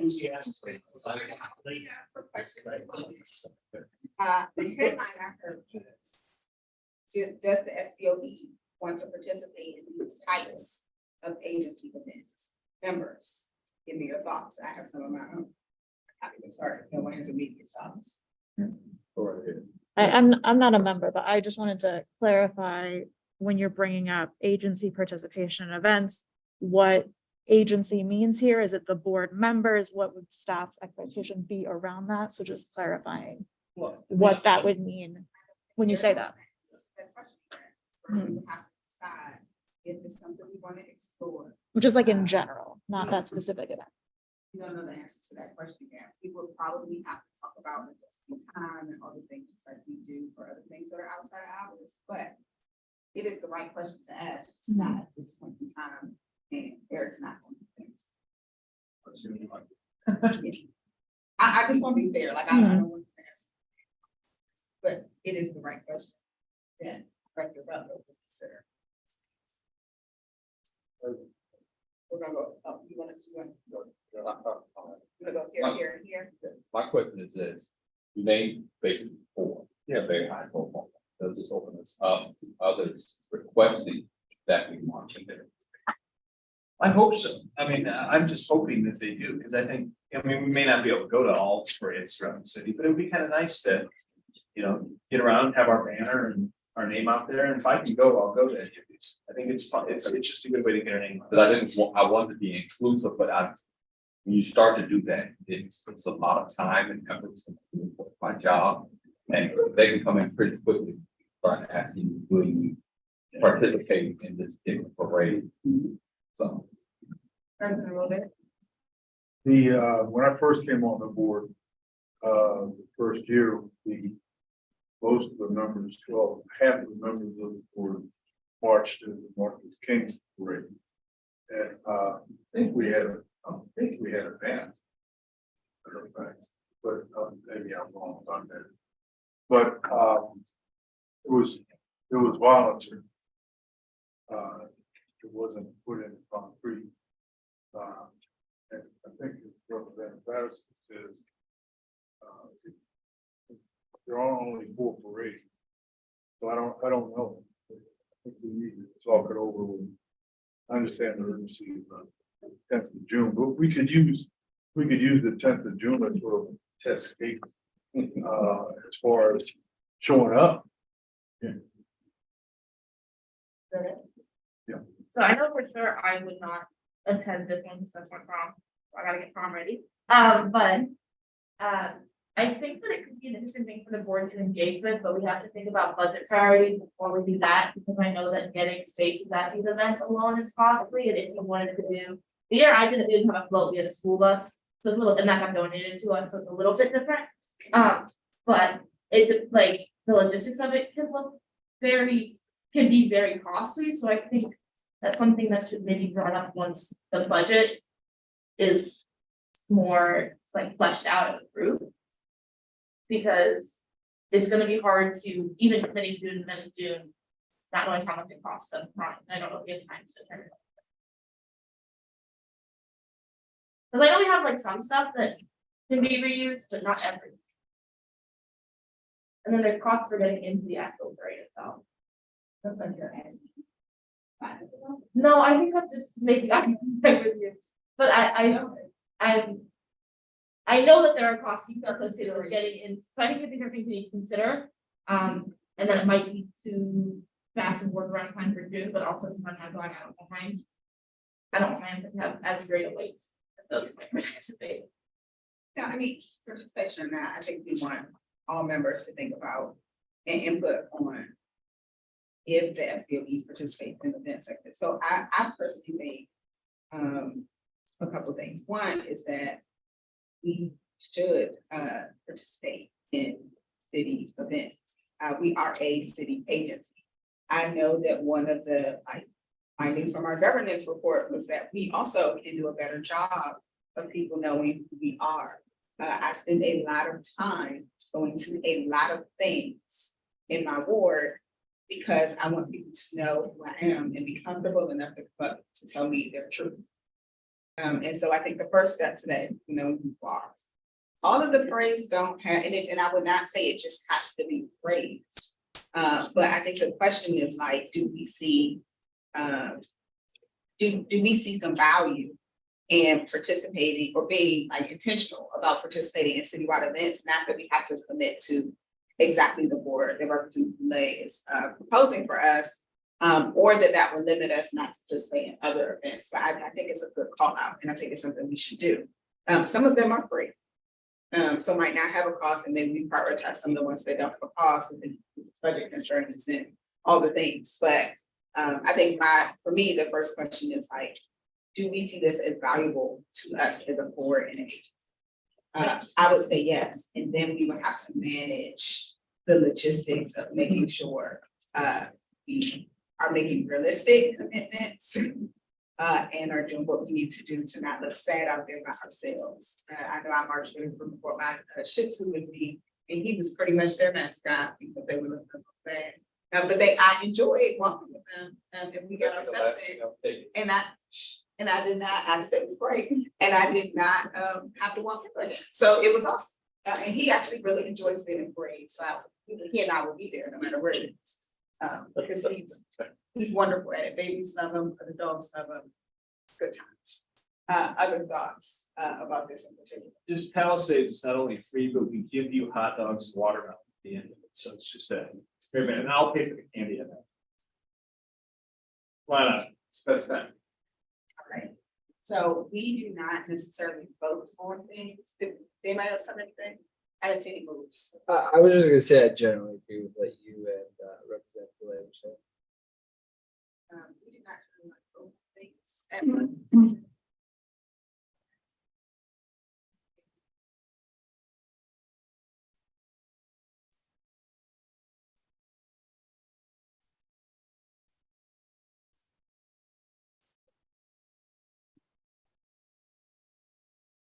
First time I've ever said that.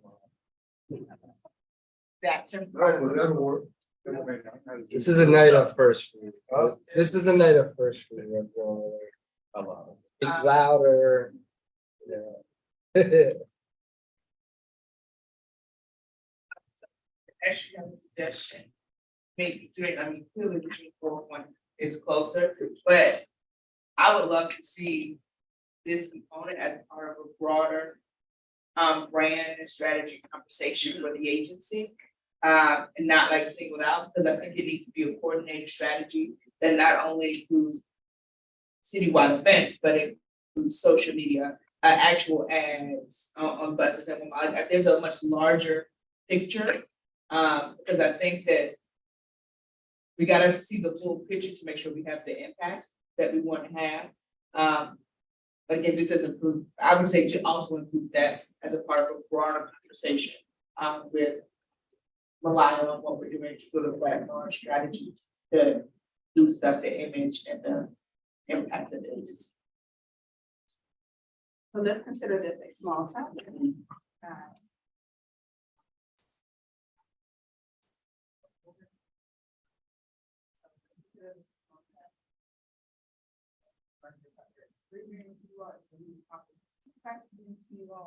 Around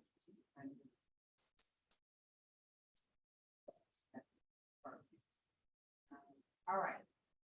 External committee. We got into some external committee appointments at this spot in time. So we email out to members and ask them, are you interested? We started and move some people along around based on what they requested. I would say each of you, this is not, it's in your folders, but it is in your folders. It is fine. So if you look at this, if you see yourself somewhere and I'm like, I do not want to be there, you should probably follow up with me and let us know. But based on the like, so let me tell you what went into this. You all fill the things out. Some people selected 4 things, some people selected 1 thing. Some people I had to like, hey, you want to fill this out or what, right? And so we did our best to give people what we should give them. One thing that's not on here is China, Brooklyn Jonesburg noted she wanted to be on the PEP committee. She technically, because they have cannot be on the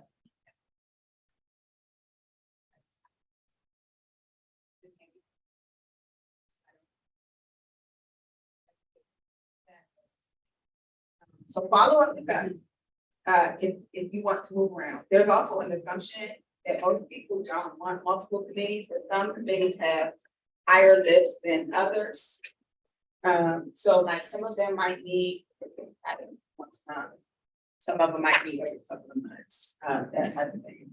We will also make sure to follow up with people so they know like what the dates are for the committee meetings. In addition to things like who the contact people are on those committee meetings. So you're not like on this committee, I don't know where to go, where to show up to. Most of these things probably actually are still virtual. So members should know that. But yeah, so that's kind of what it means. Please let us know. TBD, to be determined. The NASB board, the delegate assembly board, TBD, to be determined, has to be determined because it's going to depend who travels to the NASB conference. So it will be an appointment, but it's not something we have to pass a resolution to do. And we don't know what's going to that. Yes, we're not going to say what's going to. And so if you take a look at the list, you will note that there are more external committees than there are members. So your name may be on here twice. If for whatever reason you don't want to do two, please let us know before we draft a resolution. Yes. And we update it. Yes. That's what I said, this is our best, yes, first. I looked at what that's. I don't know if there are any initial reactions to this now.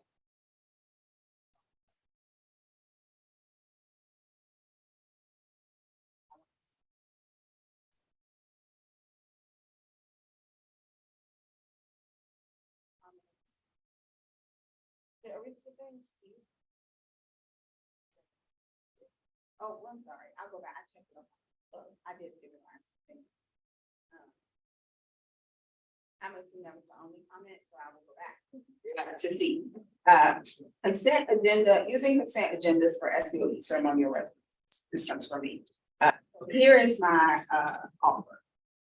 And let me give you some background. We used to pass the same ceremonial resolutions every year about the same things.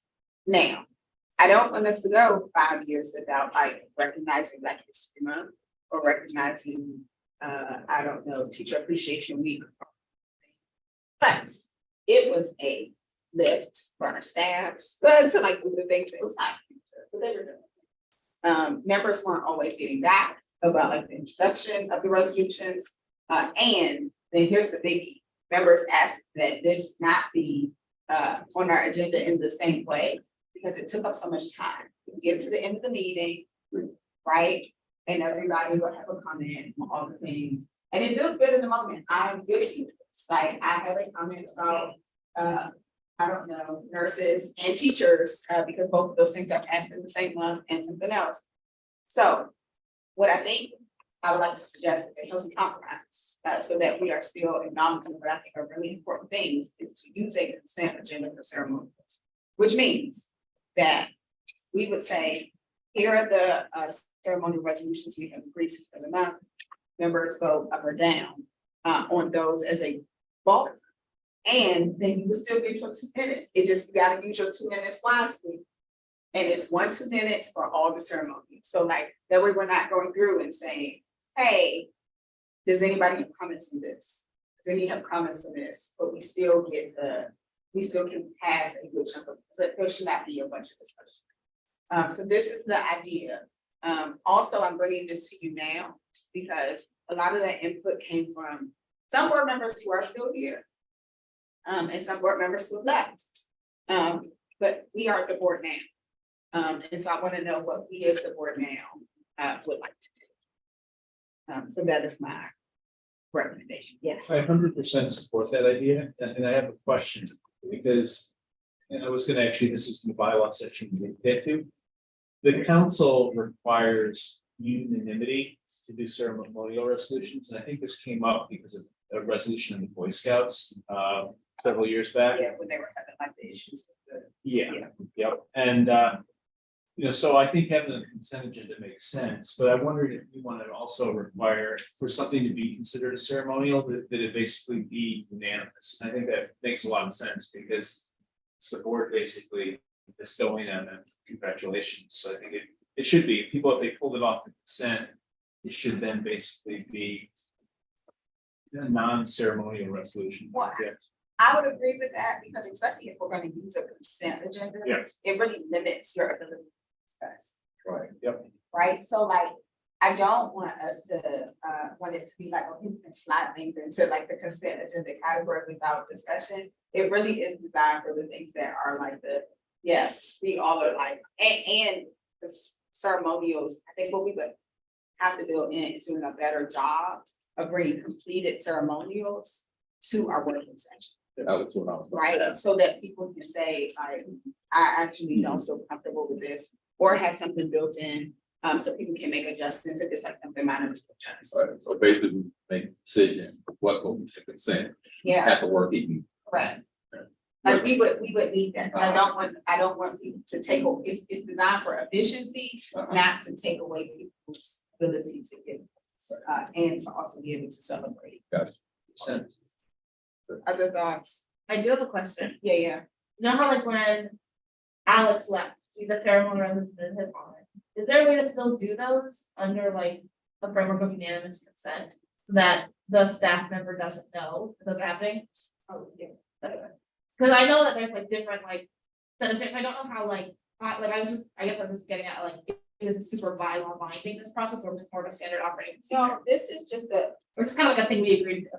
it's like an agreement on how we, like, this is something that is in Robert's rules, and our Robert's rules governs our Of meeting. course. And so I'm just asking to use Robert's rules differently for this, so we would still be able to. To kind of close that. Yeah. You can remove an item. Set it in for a separate. Yes. And we included our handout and the things today, but it was streamlined and agenda for consent. This description for you all, for additional questions. I'm gonna take the nods as consent for the consent agenda in this case. And I'm going to continue moving us along.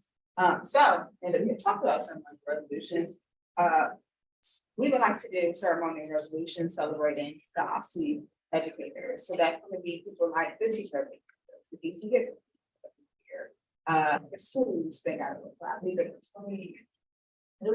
23 awardees in total. So this will be consent agenda time, guys.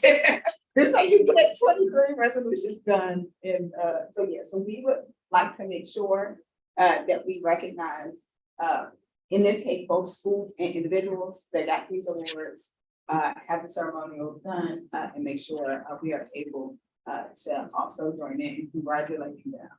And that will be on the agenda for our upcoming public meeting. Okay, Question, yes.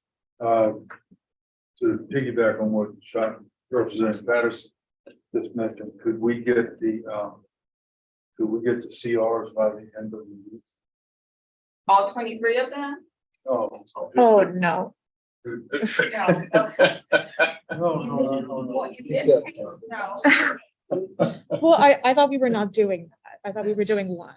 Well, the CR on, Okay. ICP just has a list, it has a list of people, right? Doesn't say what they did or besides being the history teacher of the year, that's it, right? So the instructions that we got the list from IC yesterday, of who all the people are, so we decided to do one pull out for the 2023 Teacher of the Year, Coach Roundtree, and then to put everyone else in one resolution, Okay, because so there's only 4. ceremonial resolution, there'll be 4. There'll be one for Coach Roundtree, and then one for all the other awardees combined into one. One for the principal and one for this. Yes. But just to follow up on what you were saying, if we could get that done, so everybody could see it, then we wouldn't have to read it fresh at the other, we could vote on it next to the meeting next week. Yeah, so the staff is already actually drafting these resolutions. Okay. And I would say that the four should be ready by Friday, because we are working on them now. But give or take, at the very latest Monday. It might be Monday. Okay, Monday.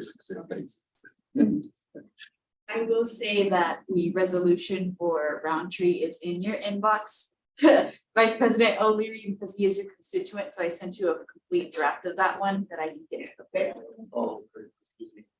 Yeah.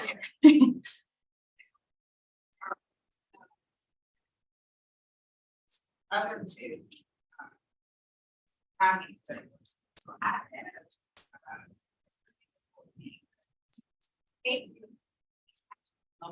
Longest serving principal in the U.S. The state is probably the only 4/7 principal staff that I actually work with when I work for these kids. And we are, there will be some celebrations for her, so she needs a resolution, but apparently we was hiring pairs every year. So the AP is also retiring, so it would, and they both have been part of that community for a long time. So it is on my to-do list to get all the biographical information to the staff. And I hope that we can pass resolution. I know Peyton has been the principal of here for 17 years. That is not only for service in the year. She has been a principal. She's been retired. That would be those two. Last two items, athletic trainers for representatives. Severe time, all the pictures. All we want to do is like, that. What is it that I think we take standard, you know, requirements. Specifically around high school. Talk about middle school, but we're looking at those sports that have contact. Sports, so that we can have off that area.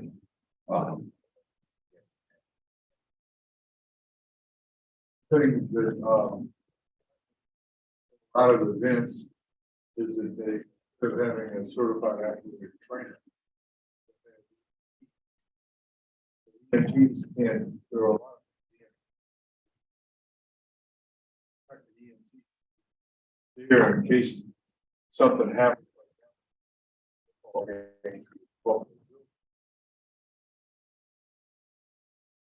And then certified active trainer. Yeah. The athletic trainers cannot also evaluate players and say when they can come back, all this type of thing. Yeah. That's what they do. I mean, that's what they do. Yeah. Medics cannot do that. Right. And we have a lot of places that hire medical staff for games, but not have that. We have a lot of people.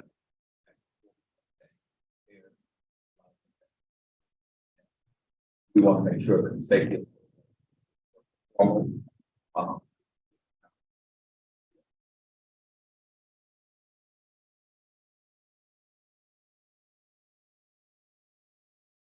We'll get back to you.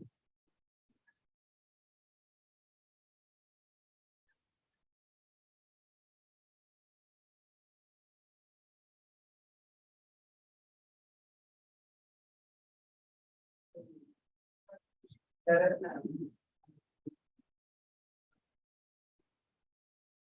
We'll work that out. Last thing.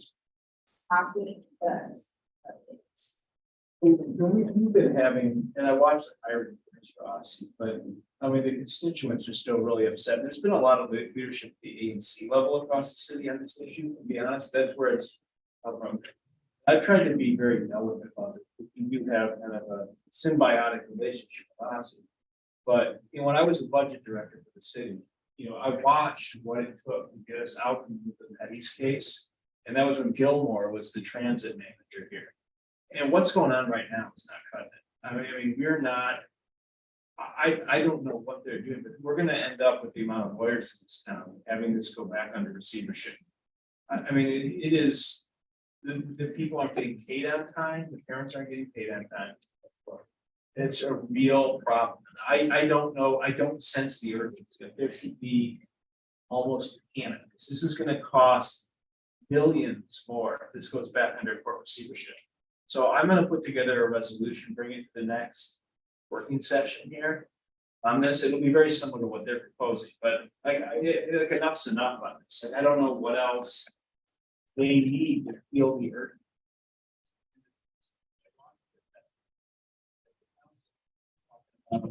Trying to get more parents.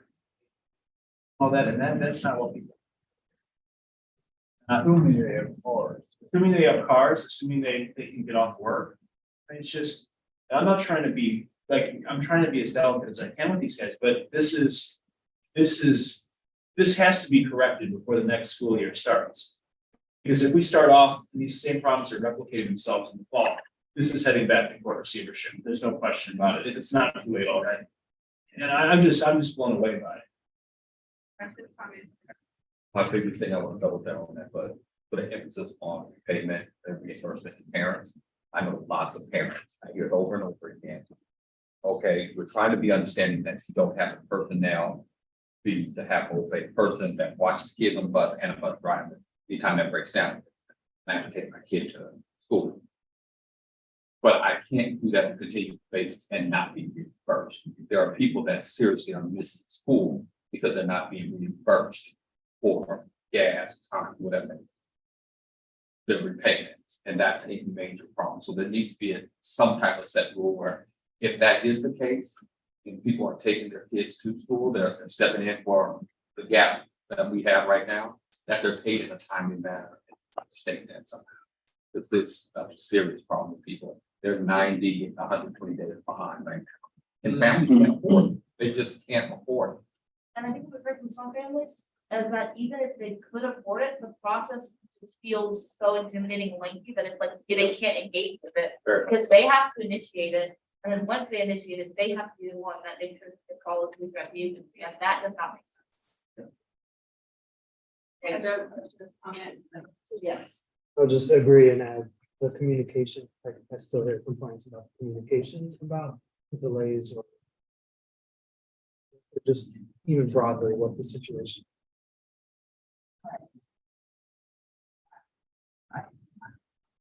Sounds like,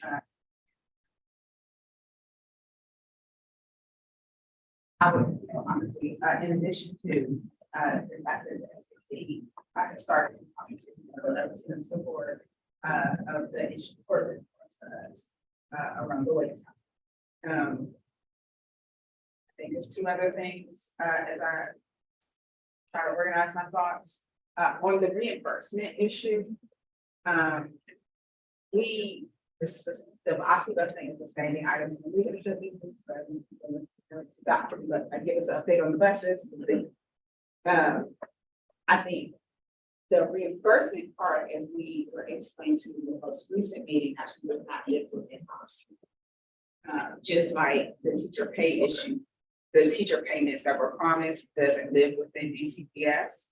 I'm not saying that as an excuse, I'm saying that I appreciate specificity and who needs to fix a problem. And in this case, the specificity is with the OCFO. It's like, yeah, and so we need to be like, hey, they're like, we need to like, and they've not been mentioned in any of this. Like when I look at the testimonies, and I think so doing your point, so that's the person. Maybe there is streamlining that also to look at like, is to your point, is the process like what you have to provide to cumbersome. But also like the processing, I want to be very clear, that's with OCFO, and it needs to be addressed to us. I would support some specificity around that, and we probably, of course, like we can't make anybody do anything. I don't know what our action recommendation would be. I don't know if it's like we would ask the council to have a hearing specifically about this, or we would like I would want to think about what we want other than saying like you also think everything is terrible.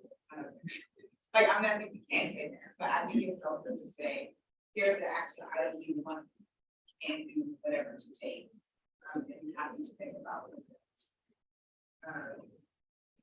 So I appreciate you giving us some clarity on who that responsibility lies with, because a lot of times even us responding to individuals who come to us, and I did not know that. We want to make sure, we want to make sure that we're putting the problem at the doorstep of the person who's responsible for it and can solve it. And secondly, what I would like to say is that this can be folded into just the whole initiative on attendance for me.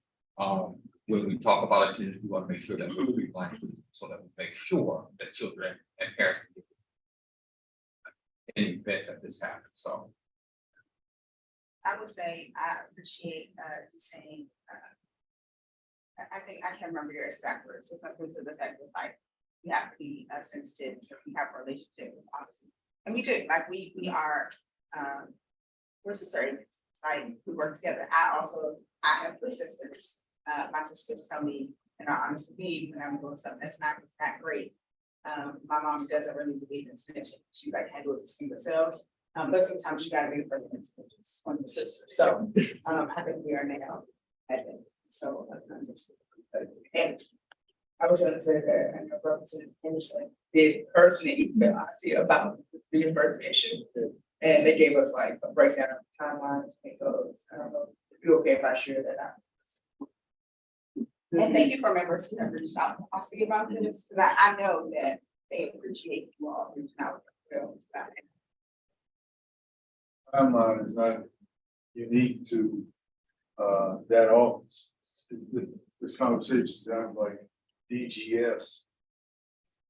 And their As timeline. far as the agency serving another agency. And I do wonder one more thing, that I genuinely am not sure of, but I We're wonder. really almost there. I don't know. This is the last thing, and I will adjourn this, I promise. It's nothing. I wonder if, part of the difficulties of the reimbursement process might be linguistic with your literacy, because it can be very intimidating to engage with like the documentation of like payment. If your literacy skills as a parent aren't that strong, or if it's in a language that isn't your native tongue, I really have translation available, but I don't know if or what kind of supports they have for a parent whose literacy skills aren't that strong, because if you can't understand what the documentation is asking for you, regardless of the language that it's in, you're not going to be able to get your reimbursement. Yes. I'm still putting a lot of this on us because I feel like I looked at the reimbursement. There's a way they could do this.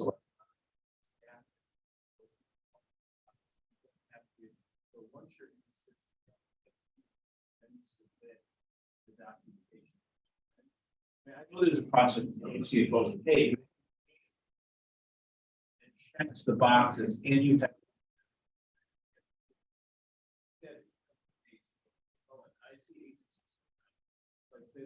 They're bigger, OCA. They're the agencies amongst positive. When we had Gilmore, there was never an excuse for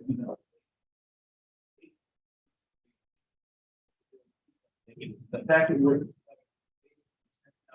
messages to parent. Oh, and saying, sorry, you would have never been tolerated.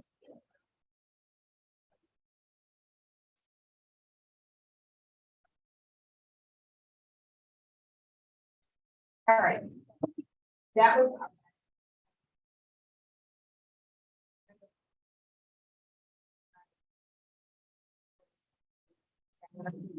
That's great job. Organize and send out notes and follow-up action items for several from it.